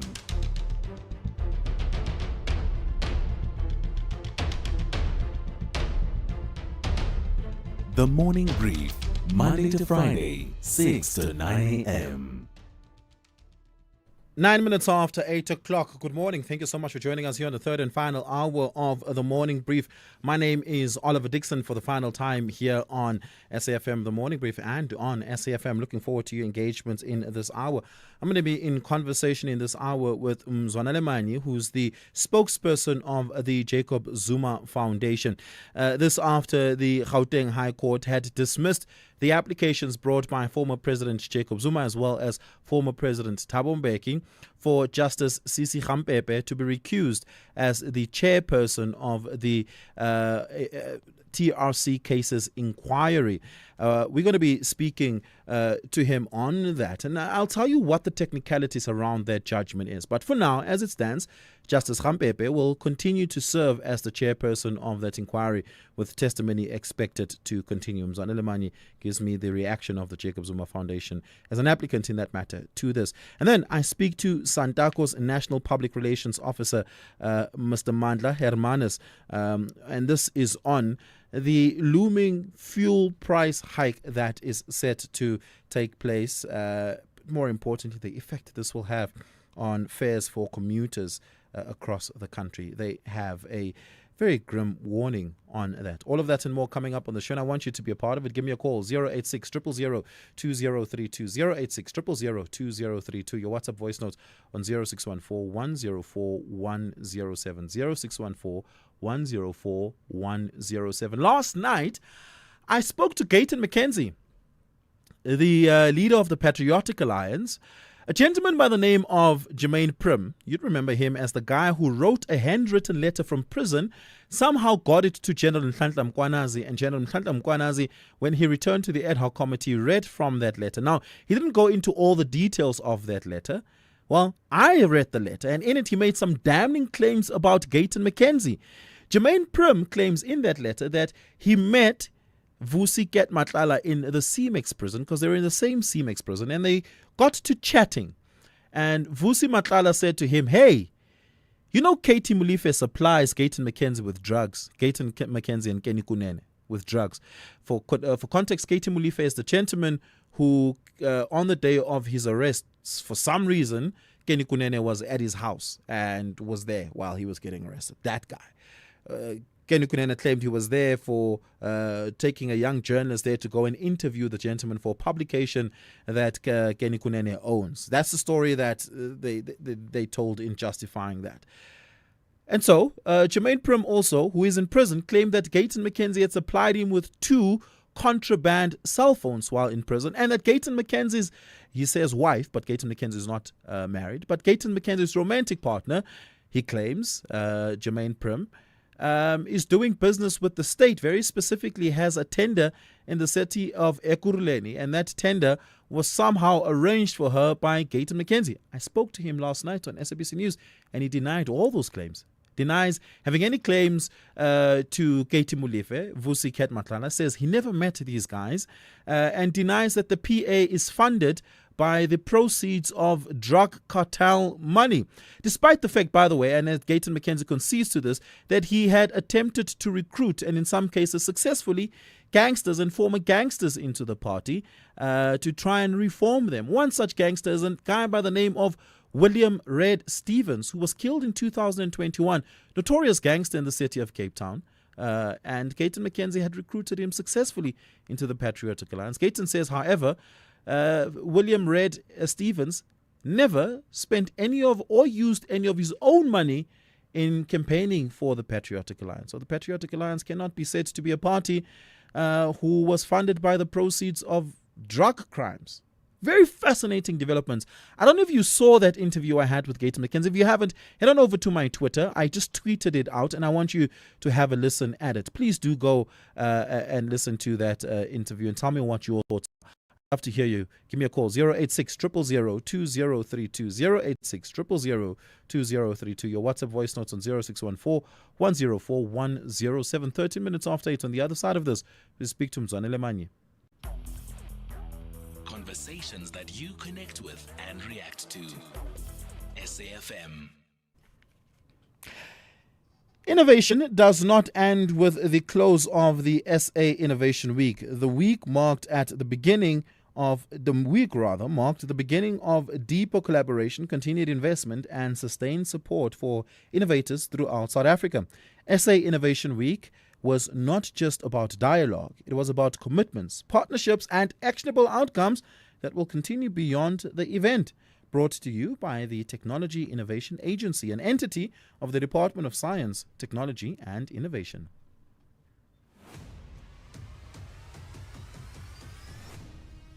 SAFM is streaming live now on Facebook, YouTube, and X at SAFM Radio. It is just about 15 minutes after 8 a.m. this morning. Yesterday, the Gauteng High Court had handed down judgment in the matter of Justice Sisi Gampepe. The application was brought by former Presidents Jacob Zuma and Thabo Mbeki. They had collectively accused Justice Gampepe of bias, given that she had served in the TRC Commission when over 25 years ago, almost 30 years ago now, and she had importantly been responsible for referring prosecutions and of course making sure that that happened at the NPA. She then went on to serve as a justice in the Constitutional Court, ultimately until she retired. The former presidents make the argument, given that context and history, she is biased. The court, however, dismissed their application, not on the merit of the argument. The court did not adjudicate the merit of the argument of bias. It was dismissed on a legal technicality. The technicality is this.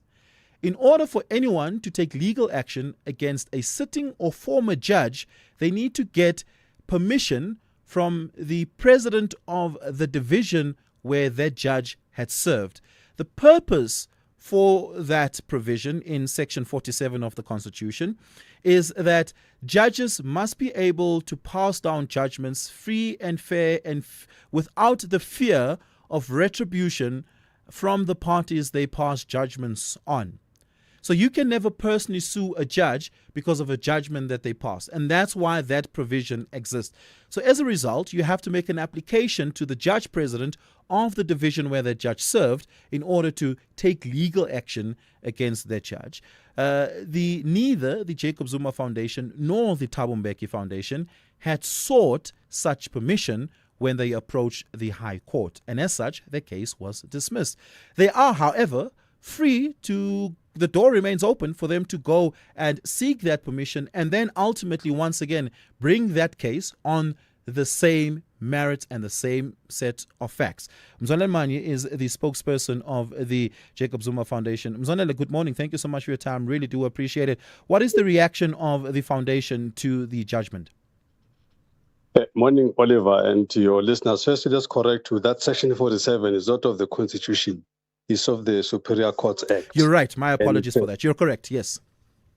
Yeah, and it's firstly, direct your question. We reject the judgment because we think the judgment is misguided. It's misguided because that provision in the Superior Courts Act, and you've correctly articulated that it's supposed to protect judges and insulate them from whatever judgments they do, so that you don't have a judge that because you judge this way and all of that, and then you quiz judges based on judgments that they've done while they were in duty, things like that. So that's what that is meant to do. And we're saying that is misguided in this particular instance because here we are not dealing with Ms. Kambembe in her capacity on various judgments that she has made. We're dealing with this thing purely on the capacity where she was not a judge. She was not a judge when she was a TRC making decisions to grant or to refuse amnesty, which TRC must now come and answer before her commission, as to basically here's someone given an opportunity to make her own homework. We are saying when she was the second in charge in the NPA, she was not a second in charge on her capacity as a judge. So Section 47 does not arise in all these instances. We are saying when President Ramaphosa was appointing her, and today President Ramaphosa is saying, if I had known then what I know now, I would not have appointed you. But at the time you was appointing her, she knew about these two roles that she had played before, and was saying her failure to disclose to President Ramaphosa that, Mr. President, thank you very much for the honor you are bestowing on me, but unfortunately, because these institutions that are heavily implicated in what this commission was dealing with, I was part of those institutions, and therefore it's untenable that I become the judge in my own case. One would imagine a situation where she could conceive and perceive that she was appointed precisely because of that experience, that she's someone who's familiar with the facts and has what one would call historical and institutional knowledge of what had transpired, which makes her suitable to be able to comb through the minutiae of the TRC inquiry that is currently sitting without having to acquaint herself with the historical facts of it. One can imagine that might exactly be the reason why she would have been appointed. Now, let's follow your logic. Now, let's say the NPA is now called to account. What then happens? Does she come? Ooh. Mzwanele, are you still with us? The line just suddenly cut there. That's a very important response there.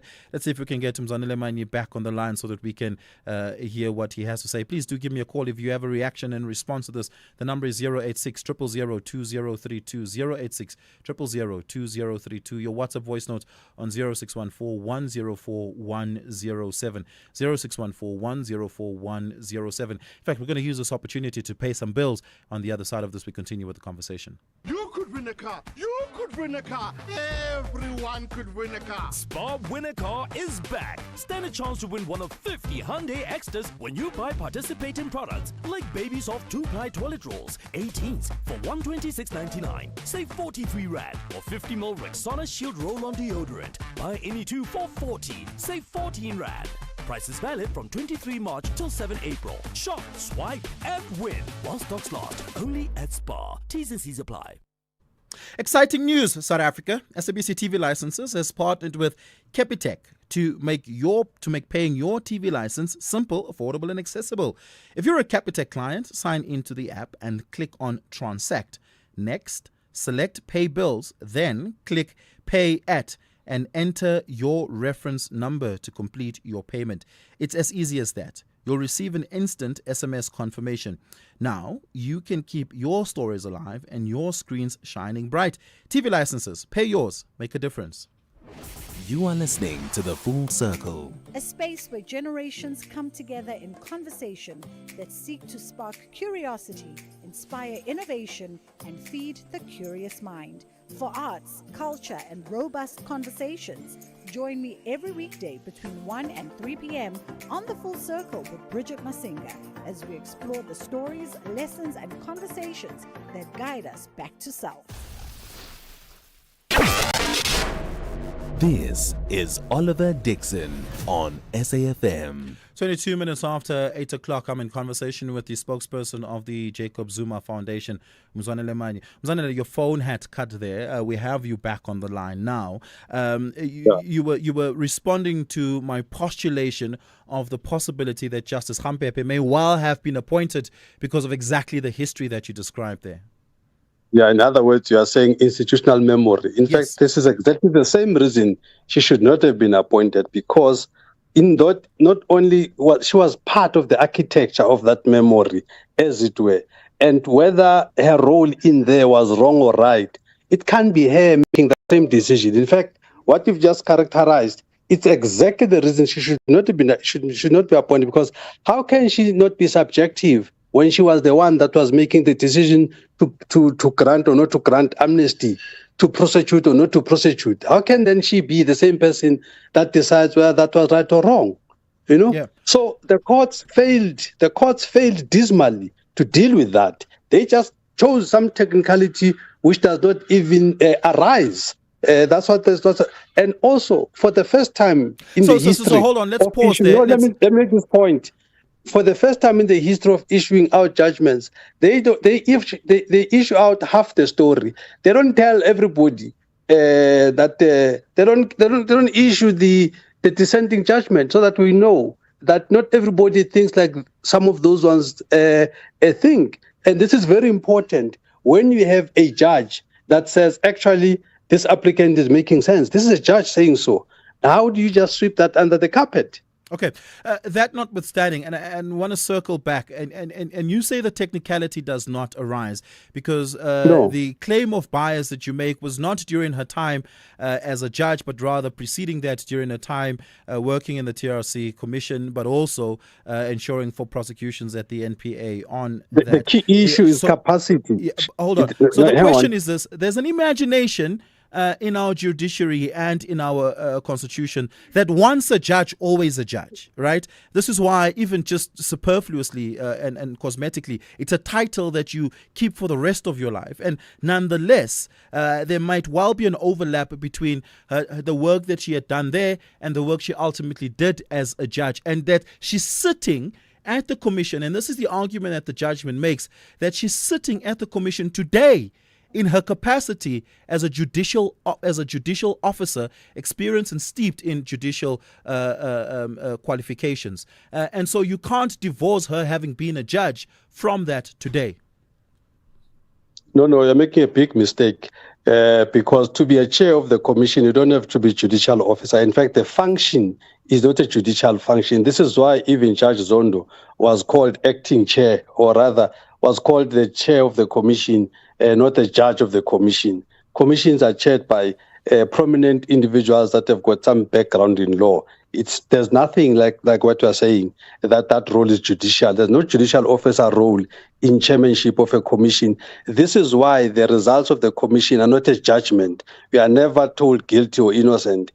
A commission is inquisitional in its approach. It's just there to gather information. So all you need is somebody that has got a fair mind, that has got no tainted history, that has got no subjective assessment of the facts. That's what the commission does. You're misplacing the point I made, but perhaps we're thin on time to ask this last question. You have two options available to you now as an applicant in this matter. One, you either take this judgment on appeal, or two, you go and seek the permission from the Justice of the Constitutional Court to take legal action against Justice Gampepe, and on the back of that permission having been granted, potentially then bring a fresh case with the same set of facts, the same merits and the same arguments. Which is the Jacob Zuma Foundation pursuing? Well, firstly, before I answer this question, I think what South Africa must not be must be made anxious of is a situation that if I am a member of the club, nothing ever happens to you. We can't have a situation where a matter involving a judge, therefore different rules apply. The Constitution promised us equality before the law for all of us. What you are busy trying to pontificate here, you are trying to say judge is not like any other person. Yeah, but earlier, there are different laws and all of that. But earlier on, Mzwanele, you conceded to the argument that Section 47 of the Superiors Court Act exists precisely to protect justices and judges from prosecution, and they must be able to sit on the bench without fear of retribution. Yeah, that is in a particular restricted manner where you are dealing with cases that they had dealt with. This is being part of the duty. But here we're saying it's a different case here. That section does not arise because we are not dealing with a judgment that she made before.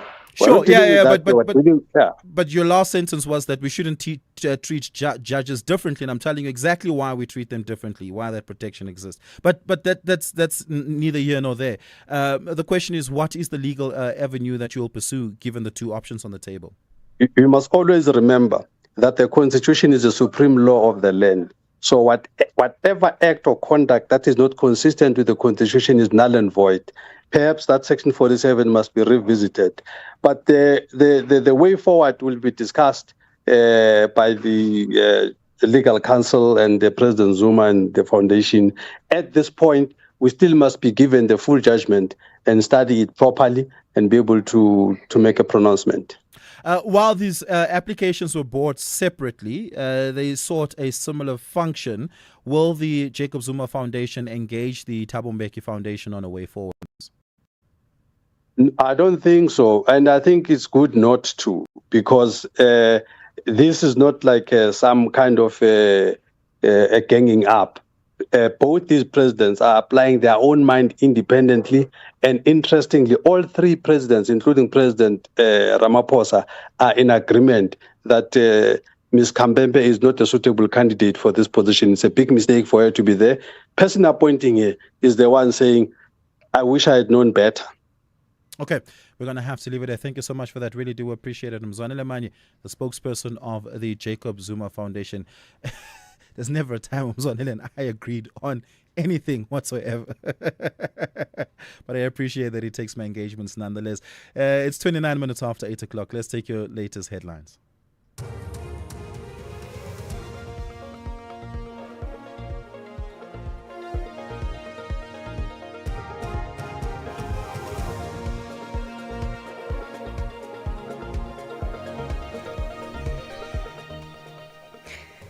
Good morning, I'm Anne Musa. In the headlines, the South African National Taxi Council has called on government to urgently provide clarity on fuel price increases and to work with the industry to find relief measures.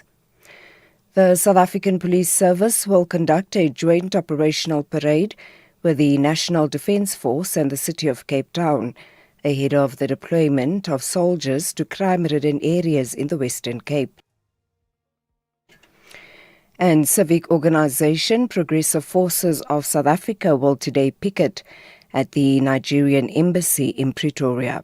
I'll have details on these and other stories at 9. SAFM, guiding you through the rush hour traffic. It's been a real mission to get up the N3 North on the Ekurhuleni side of Gauteng this morning. It's been a couple of crashes near the cement factory, but really the root cause has been this stationary truck that's still stuck there before Marlborough Drive. It's been there all morning. Traffic heavy as you come from cement factory up through the crash and into Heldnace into the lane restriction. But then from sort of Gilulis, it gets pretty tight all the way through to Marlborough Drive. Behind that, the N12 and R24, it's in from Ekurhuleni towards the N3 ram at Gilulis. Pretty heavy as well. The M1 North, the crash before William Mandela, so coming up from Malabongwe around Randburg sign on your way through the four ways, that's getting busy. R21 North queuing at Clayville into the restricted lanes there around that sinkhole. Looking okay across Durban, that stationary truck on your way out to Pietermaritzburg, Cliffdale's been cleared a long time now. The backlog, which did take a while to clear, has all got through.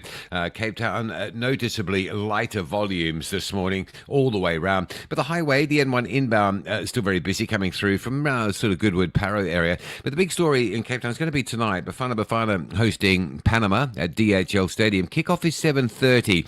It's sold out. There's no more tickets. Cape Town loves a sporting clash at the stadium.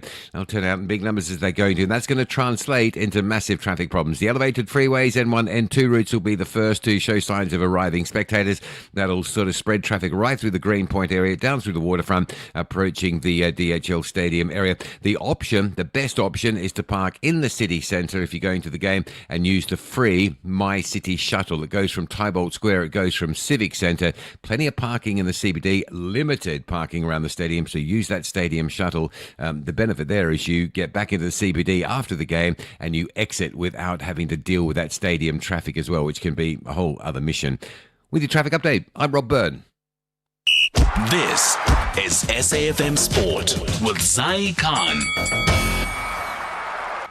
I hear that even Bafana matches are getting free buses now, huh? It's not just the Springboks getting coordinated city efforts. Oh, we've arrived when we are getting free buses to go to a Bafana match. So that's good news all around, and hopefully it'll ease the congestion. But let me tell you this much: we have got our fully loaded bus that's heading to Europe, and hopefully they can conquer Europe. It's our Bulls team. They're gearing up for the Champions Cup showdown against the Glasgow Warriors. Springbok fly-half Henry Pollard, he played a key role in their win over Munster. He's expected to be central once again as the Pretoria side looks to build momentum. Coach Johan Ackerman says there's still room for improvement, but believes Pollard will continue to grow in the tournament as the Bulls chase that silverware. Let's go to the Democratic Republic of Congo. They are on the brink of history. They face Jamaica in tonight's Intercontinental Playoff Final, chasing a first FIFA World Cup appearance in over 50 years. Now, their only previous appearance came in 1974 as Zaire, but they're looking forward to ending that 52-year wait. Elsewhere, Poland will take on Sweden in a winner-takes-all playoff final tonight, looking for their first victory on Swedish soil in nearly a century. And Tottenham Hotspur are looking to closing in on the appointment of Italian coach Roberto De Zerbi. Spurs, currently 1 point above the relegation zone, have reportedly offered the former Brighton boss a 5-year deal following Igor Tudor's departure. Cricket, 15-year-old batting sensation Vaibhav Suryavanshi stole the show at the IPL opener in Guwahati, smashing 52 off just 17 balls to guide the Rajasthan Royals to an 8-wicket win over the Chennai Super Kings. And finally, athletics, Kenyan marathon star Albert Korir has been banned for 5 years after admitting to using the banned substance EPO. The 2021 New York Marathon champion tested positive in October 2025, with his suspension running until January 2031. His case seems to add a growing doping concern in Kenyan athletics. That's your sport. Check back at around 12:30. John Herica will bring you more sport. I am Zai Khan. The Business Update on SAFM. Darling is back with the last business update for the broadcast. And Darling, sad news here. Another local smelter is warning of shutdowns again, like the previous two, because of high electricity costs, despite the fact that there's an opportunity for smelters to negotiate directly with Eskom for some level of exemption. And oftentimes those negotiations involve the Minister of Electricity. That's right, Oliver. Mpumalanga-based smelter Ferroglobe says it will close its local operations by the 1st of April, basically tomorrow, unless it receives urgent tariff relief, putting hundreds of direct jobs and thousands more in the value chain at risk. The warning adds to pressure across the industry, with Glencore Merafe and Samancor Chrome also grappling with high electricity prices and delaying retrenchment decisions as talks continue. Now, electricity accounts for up to 60% of production costs, making many smelters that is uneconomical. While a discounted tariff has been proposed, uncertainty over the terms and approval is holding back relief. Now, with costs still elevated and no final agreement in place, the risk of further closures is rising, threatening jobs and industrial capacity.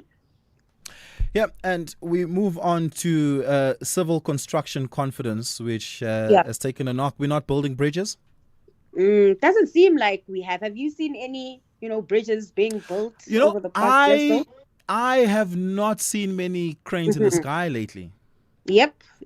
And it shows in terms of confidence as well, with civil construction morale slipping at the start of the year, even as the border recovery remains on track. Now, the latest index from FNBBR dropped to 43 in the first quarter from 52 at the end of last year, meaning most contractors are dissatisfied with current conditions. According to FNB senior economist Siphamandla Mkhwanazi, the weaker sentiment mirrors slower activity, although the overall trend, he says, is still upward. However, contractors appear more pessimistic than the data suggests. Ongoing challenges, including delayed payments, limited tender opportunities, and weak investment in energy infrastructure, continue to weigh on confidence. While activity is expected to improve in the coming months, structural constraints are likely to keep growth gradual. Yeah, let's take a look at the markets. What are you hoping to see at the start of the trading day? The local markets in for another day of mixed trade. In terms of company news, IT firm Datatech out with an update and interim results from miner Jubilee Metals. So, traders will be waking up to news from those companies. And then looking at currencies, the rand retracing some losses this hour at 17.13 to the greenback, 22.62 to the pound, and 19.64 to the euro. Oil remaining steady this hour, trading around that $107 per barrel mark. Then back to equities, stateside futures in positive territory on reports of a possible de-escalation in the Middle East conflict. It'll be interesting to see whether those gains stick when U.S. markets open later today. And then lastly, in Asia, stocks in negative territory, and this despite China's upbeat manufacturing print out earlier this morning. Daleng, thank you so much for that. Really do appreciate it. And Daleng will be back with you tomorrow on what will be the brand new edition of the breakfast show here on SAFM, The Morning Brief. Taking your calls 086 000 2032 086 000 2032. Your WhatsApp voice notes on 0614 104 107. After this break, we speak to Santako. Hey, want to check your TV license balance conveniently? Look no further. Our SMS service allows you to do just that.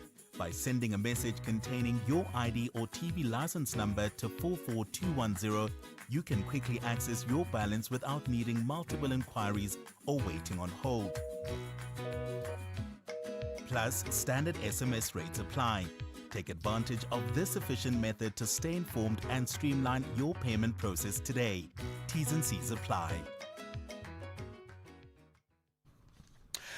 With Outsurance, saving on your car insurance feels like finding a till with no queue on payday weekend. 27-year-old Lynn saves a mind-blowing 638 Rand on her 2025 Haval Jolyon. Get a quote now, and if Outsurance can't save you money, ask for 500 Rand or 1,500 Rand if you've been claim-free and with the same insurer for 3 years. Get savings or cash. SMS out to 30754. That's out to 30754.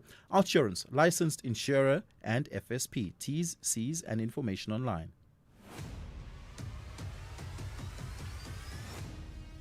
SAFM is streaming live now on Facebook, YouTube, and X at SAFM Radio. Santako has warned of a fare hike on the back of the fuel price increase that is expected, and of course with great uncertainty due to the ongoing war between United States and America and Israel on Iran. The question is, what can be done to cushion commuters, and does Santako have some level of room to be able to assist operators to cushion not just some of the costs, but also to safeguard commuters as best as they possibly can. We speak to the national PR manager of Santako, Mandla, who we had on the line, but the line just dropped. Now we're going to try and get him back on the line this morning. And of course, these costs are going to be quite devastating to households, as many commuters whose income is already thinly stretched based on transport costs will be further stretched. And if you want to react to that, do give me a call. The number is 086 000 2032 086 000 2032. We're going to be speaking to Mandla Hermanes, who's with us on the line right now. Mandla, good morning. Thank you so much for your time. Really do appreciate it. Do you have a sense from members and member associations about just how much they expect fares to go up by? Thank you for having me. This is what is very strange about this increase, because normally we know government tells us upfront that on this date, this is how much fuel prices will go up. But now we are on a wait and see, because we don't really know. We hear figures being banded around from 5 Rand up to 9 Rand, 5 Rand for petrol and up to 9 Rand for diesel. But we don't really know. So we are waiting with apprehension to see what that impact will be. And I'm glad you raised that. I would imagine part of the delay in the announcement by the Central Energy Fund has got to do with the fact that perhaps there are ongoing talks by the National Treasury and the Central Energy Fund as to what can be done to perhaps safeguard and cushion the blow to consumers. So what then are taxi operators preparing for? We are indeed preparing for an increase. In fact, we have seen instances where some fuel stations in the last week upped their cost for diesel. I had a driver who went to one fuel station. At one point, a liter was 22 rand, and then the next day it was 27 rand. But now it's back to 22 rand again. So that's one of the things that are very strange. So all taxi associations are preparing for an increase, and depending on how much that increase is, there might be no choice but for associations to also review their fares going forward. Yeah. Would you encourage as an association for National Treasury and the government to temporarily suspend the fuel levy as well as the road accident fund levy that we pay for as consumers at the pump? Yes, absolutely. It's one of the what we think could be interim measures. But for the minibus taxi industry, until we get to a stage where we enjoy the same subsidies as enjoyed by other public transport providers like your buses and rail, we are going to always have this challenge, and yet we transport the bulk of our commuting public. So until we get to that stage where there is subsidies for people who use taxis, we will always have these challenges. So whatever interim measures, those will be greatly welcomed by the industry. What sort of subsidies?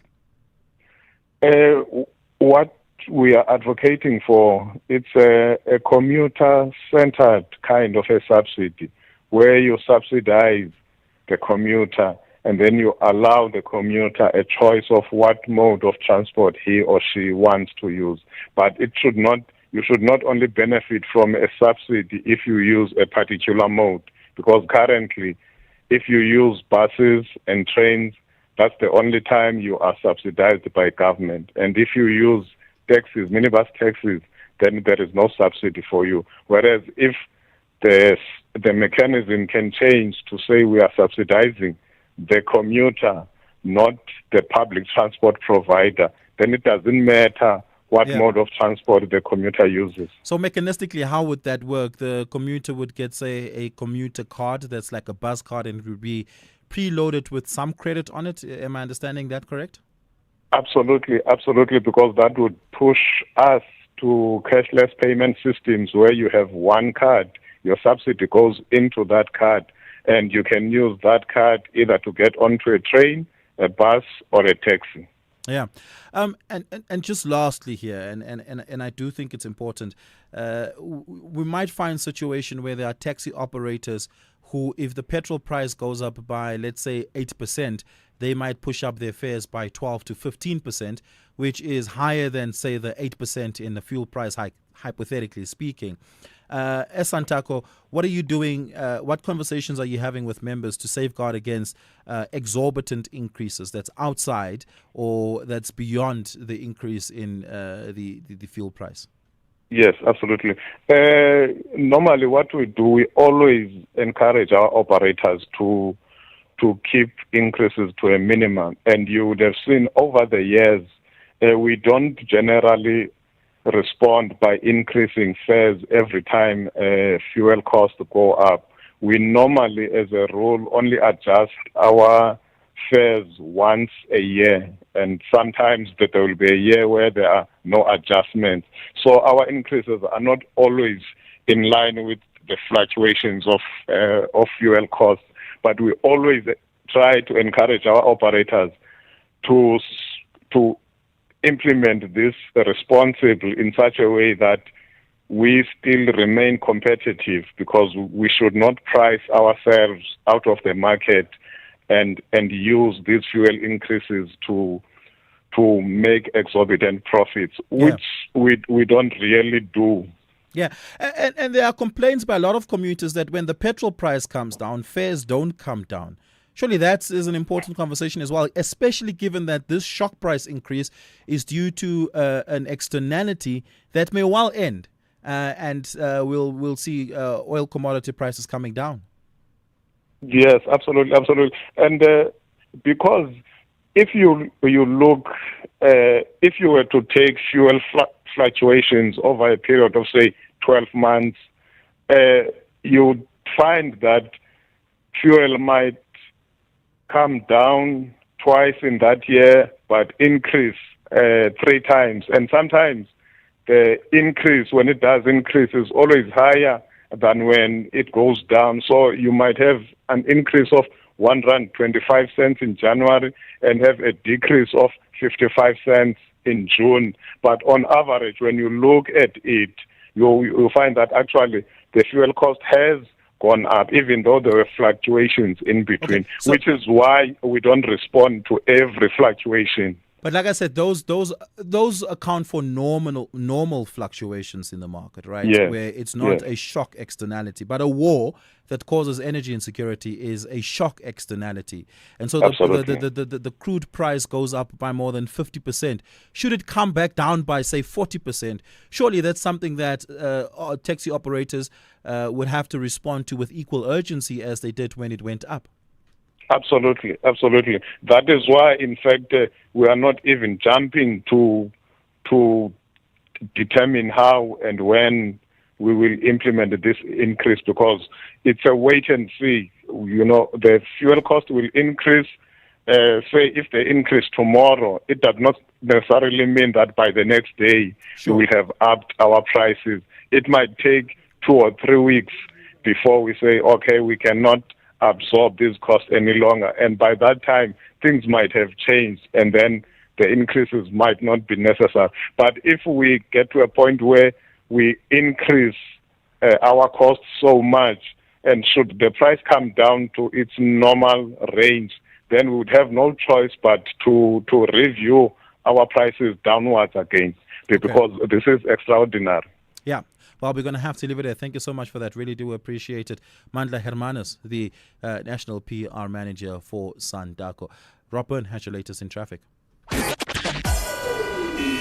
SAFM, guiding you through the rush hour traffic. Well, good news. The M3 has calmed down between Bedford View and Limburg Park. It was all heavily back this morning around a stationary truck, but it has been cleared on that section. A little bit further south, still a problem from Elands up to Bedford View. So if you're on your way to Galuli's, that's an issue. The roadworks or the traffic restrictions at Heldnace, and then a broken down vehicle just ahead of that at Van Buren. So that run out of Germiston, Alberton into Elands, still all jammed up. The M2 through the Crown from around about Joe Slover, that's pretty heavy in the central Johannesburg area, and some little road closures and traffic restrictions around central Sandton today. Partial closures of Maud Street, 5th and West Street, and that's for the investment conference. It's underway. The N1 going north, Malabongwe up to William Mandela. It's roadworks in the Guardian this morning. Randburg through Fourway staying quite sluggish. Crash on the M1 north before New Road, so some delays there. And a crash on the old Joburg Road between the M1 Highway and Central Avenue. If you're going to or from the highway, that is quite busy. Durban's eased up nicely this morning. All the breakdowns that we had around Clifftown and Keyridge all out of the way now. Traffic flowing. Cape Town, Mill Street through the Gardens area looking a bit busy. If you're coming off the M3 and working your way around to sort of Orange Street, that's still very slow. The highways, well, Cape Town's N1 inbound from around about Century City, Canal Walk, still very busy. The N2 inbound from about Jan Smuts, and behind that the M5 from around Crombourne Road, just slow getting up into that N2 for return to Hospital Bend. Rob Byrne, SAFM Traffic. In life's most challenging moments of loss, compassion can be your greatest comfort. You shouldn't have to face the financial burden of losing a loved one by yourself. Rest assured, Clientele's funeral plans pay out cash within 24 hours. You can cover up to 13 family members on one plan, ensuring all your loved ones are taken care of, and 3 children are covered at no additional cost. With Clientele, you are not just buying a plan, you are also buying peace of mind. When the time comes, you will need to make important calls with your 200 Rand airtime you will receive when you claim. Plans offer double accidental death cover as well as a transport, grocery and unveiling benefit. Apply today, it's easy. There are no medical examinations and no paperwork. SMS SAFM to 48031. That's 48031. Clientele Life is an authorized FSP and licensed life insurer. T's and C's online. Standard rates apply. Zandi Finga's Hive promo agency was growing fast, but the paperwork was catching up. What were you up against? Challenges that were slowing down my growth was finding clients as well as organizing the promoter application. But with Yep for online visibility and Zoho to manage her database, she has turned chaos into a well-honeyed hive. Get Yep by Telkom Business from 249 Rand per month and Zoho from only 1,260 Rand annually. Call 10213 or click telkom.co.za. T's and C's apply. Telkom Business. Possible begins here. Exciting news, South Africa. SABC TV Licenses has partnered with Capitec to make paying your TV licenses simple, affordable, and accessible. If you're a Capitec client, sign into the app and click on Transact. Next, select Pay Bills, then click Pay At and enter your reference number to complete your payment. It's as easy as that. You'll receive an instant SMS confirmation. Now you can keep your stories alive and your screens shining bright. TV licenses, pay yours, make a difference. SAFM. Prime time all day long. Give me a call, 086 000 2032, 086 000 2032. I'd love to hear from you. Let's have a listen at some of your WhatsApp voice note reactions. Good morning. Advocate Jimmy Mani. I wonder which law school did he attend? I'm asking myself, which law school did he attend? Because he doesn't know anything about law. You are telling him about technicalities. He wants to reason those technicalities. Thank you. Temba from Pretoria. Hi, Oliver. I'm Tulane Kunene from Newcastle. Oliver, you see, Jacob Zuma and Thabo Mbeki, they destroyed this country. They know everything, anything about this for what. Because now it's trying to running away. Mbeki and Zuma must accountable. They know the truth and seriously trying to protect these two. So this country is in crisis because of two of them. Thank you. Morning, Oliver. First of all, I've really enjoyed hearing you on the radio. You speak beautifully. I'm going to miss you on the radio, but I do watch you on TV, and I wish you all the best for whatever else you're going to do. I just wanted to say that gentleman that phoned in from Zuma Foundation, as far as we are concerned, and there's many of us, think Zuma should not be actually even standing or in a party, because basically he owes this country billions. From Lynn. Hi, Oliver. This industry, there is no model of how they do things. There's no formula. The only thing is about how they feel. He's encouraging people. There's nothing like they've got a document they've prepared. This is how they're going to go about it. And the reason that he wants to have a subsidy for communities because they want to remain informal and unregulated and chaotic. Aye, man. Thanks, it's Bongi.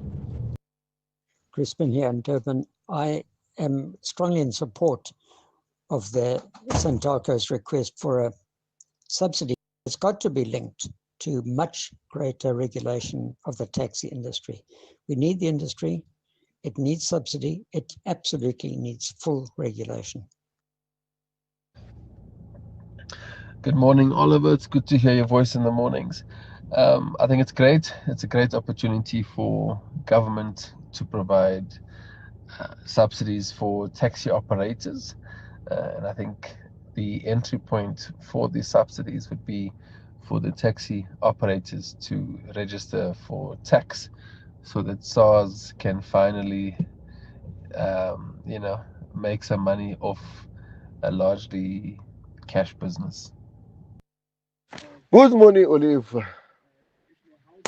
I think it's time to call the Department of Mineral Resources regarding the discovery of oil between South Africa and Namibia port. because now we are suffering because of the war in the Middle East. He should tell us what is the hold up for that project between Namibia and South Africa. Thank you. Hi, Oliver. This is Mabena on the road. Please stop moaning about the truck drivers and drivers. You must understand we are all road users here. The truck is licensed to move on the road and the driver is licensed to operate on the road. Why don't you build a super highway to Durban? Simple as that. Period. Just build a super highway to Durban where cars and buses only are going to use that. Thank you. Or a much more simpler solution to that is that we just fix Transnet so that we don't have that many trucks on the road, so that we can get trucks off the road. One, it protects the infrastructure, but it's also just a lot more safe. Far fewer accidents would exist along the N3 if we just got trucks off the road. The complaint I had was not that trucks are on the road, but rather the behavior of some truck drivers. It makes no sense for one truck to try and overtake 3 trucks, congesting an entire 4-5 lane highway. A 5-lane highway is in many ways a super highway if you think about it. Very few countries have the ability to say that their national highways are 4-5, sometimes in some instances 7 lanes wide, right? And I think we already have that. The solution is far more first principles than that. And that is fix Transnet so that we have fewer trucks on the road. That's really just it. Well, that brings me to the end of the show. Again, thank you so much, everyone, to your engagements, to your calls. It has been an absolute privilege and honor over the last couple of years, over the last 4 or 5 years here on SAFM. It is a place I call home, and it's a place that will remain close to my heart for a very, very long time. You and I might see each other in the future. We never know where that might be. But to the people here that gave me the opportunity, to the management here at SFM, thank you very, very much for allowing me to sit behind this microphone. I've given everybody here a lot of headaches over the years, and that's because good broadcasting comes at the cost of some headaches. But like I said, I'm not going away. I'm not disappearing. You can catch me on SABC News Channel 404 at 9 p.m. every evening as we unpack the biggest stories of the day on television. But for my time on radio, it has come to a pause for now. You and I can continue our conversations on Facebook as well as on X. My handle on X is at Oliver_speaking. Or on Facebook, it is simply Oliver Dixon. Or you can just search Oliver Dixon on any of these platforms, and I'm sure I'll pop up there and you and I can engage it there. With love from my heart, it's goodbye for now. Cheers. It's a minute after 9. SAFM 104 to 107 nationwide.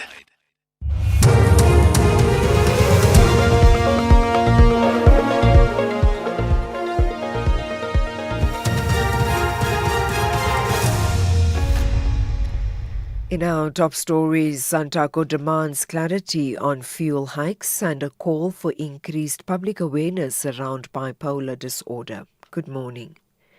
The South African National Taxi Council has called on government to urgently provide clarity on fuel price increases and to work with the industry to find relief measures.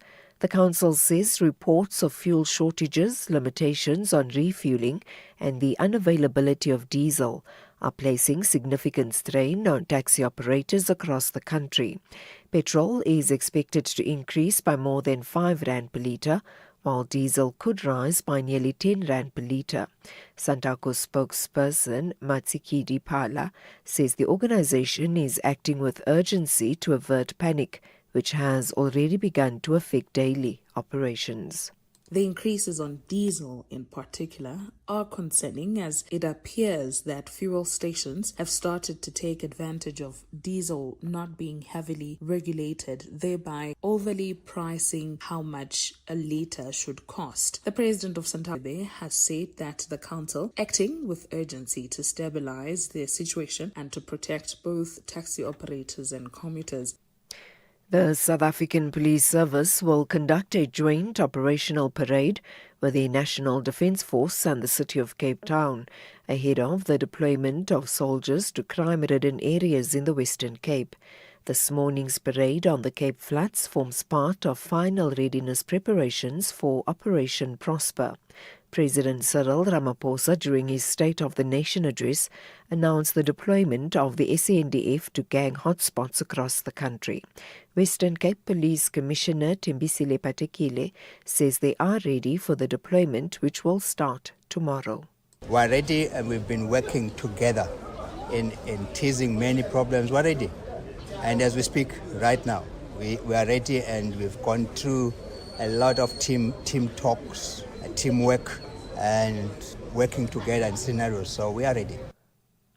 Civic organisation Progressive Forces of South Africa will today picket at the Nigerian embassy in Pretoria to protest of the recent coronation of a Nigerian Igbo king in Kukompo in the Eastern Cape. The coronation has sparked violent unrest with several vehicles torched, foreign-owned shops looted and a local man stabbed. The group is demanding answers and accountability over the coronation and subsequent violence. Mteto Ngokaitobi is the president of the Progressive Forces of South Africa.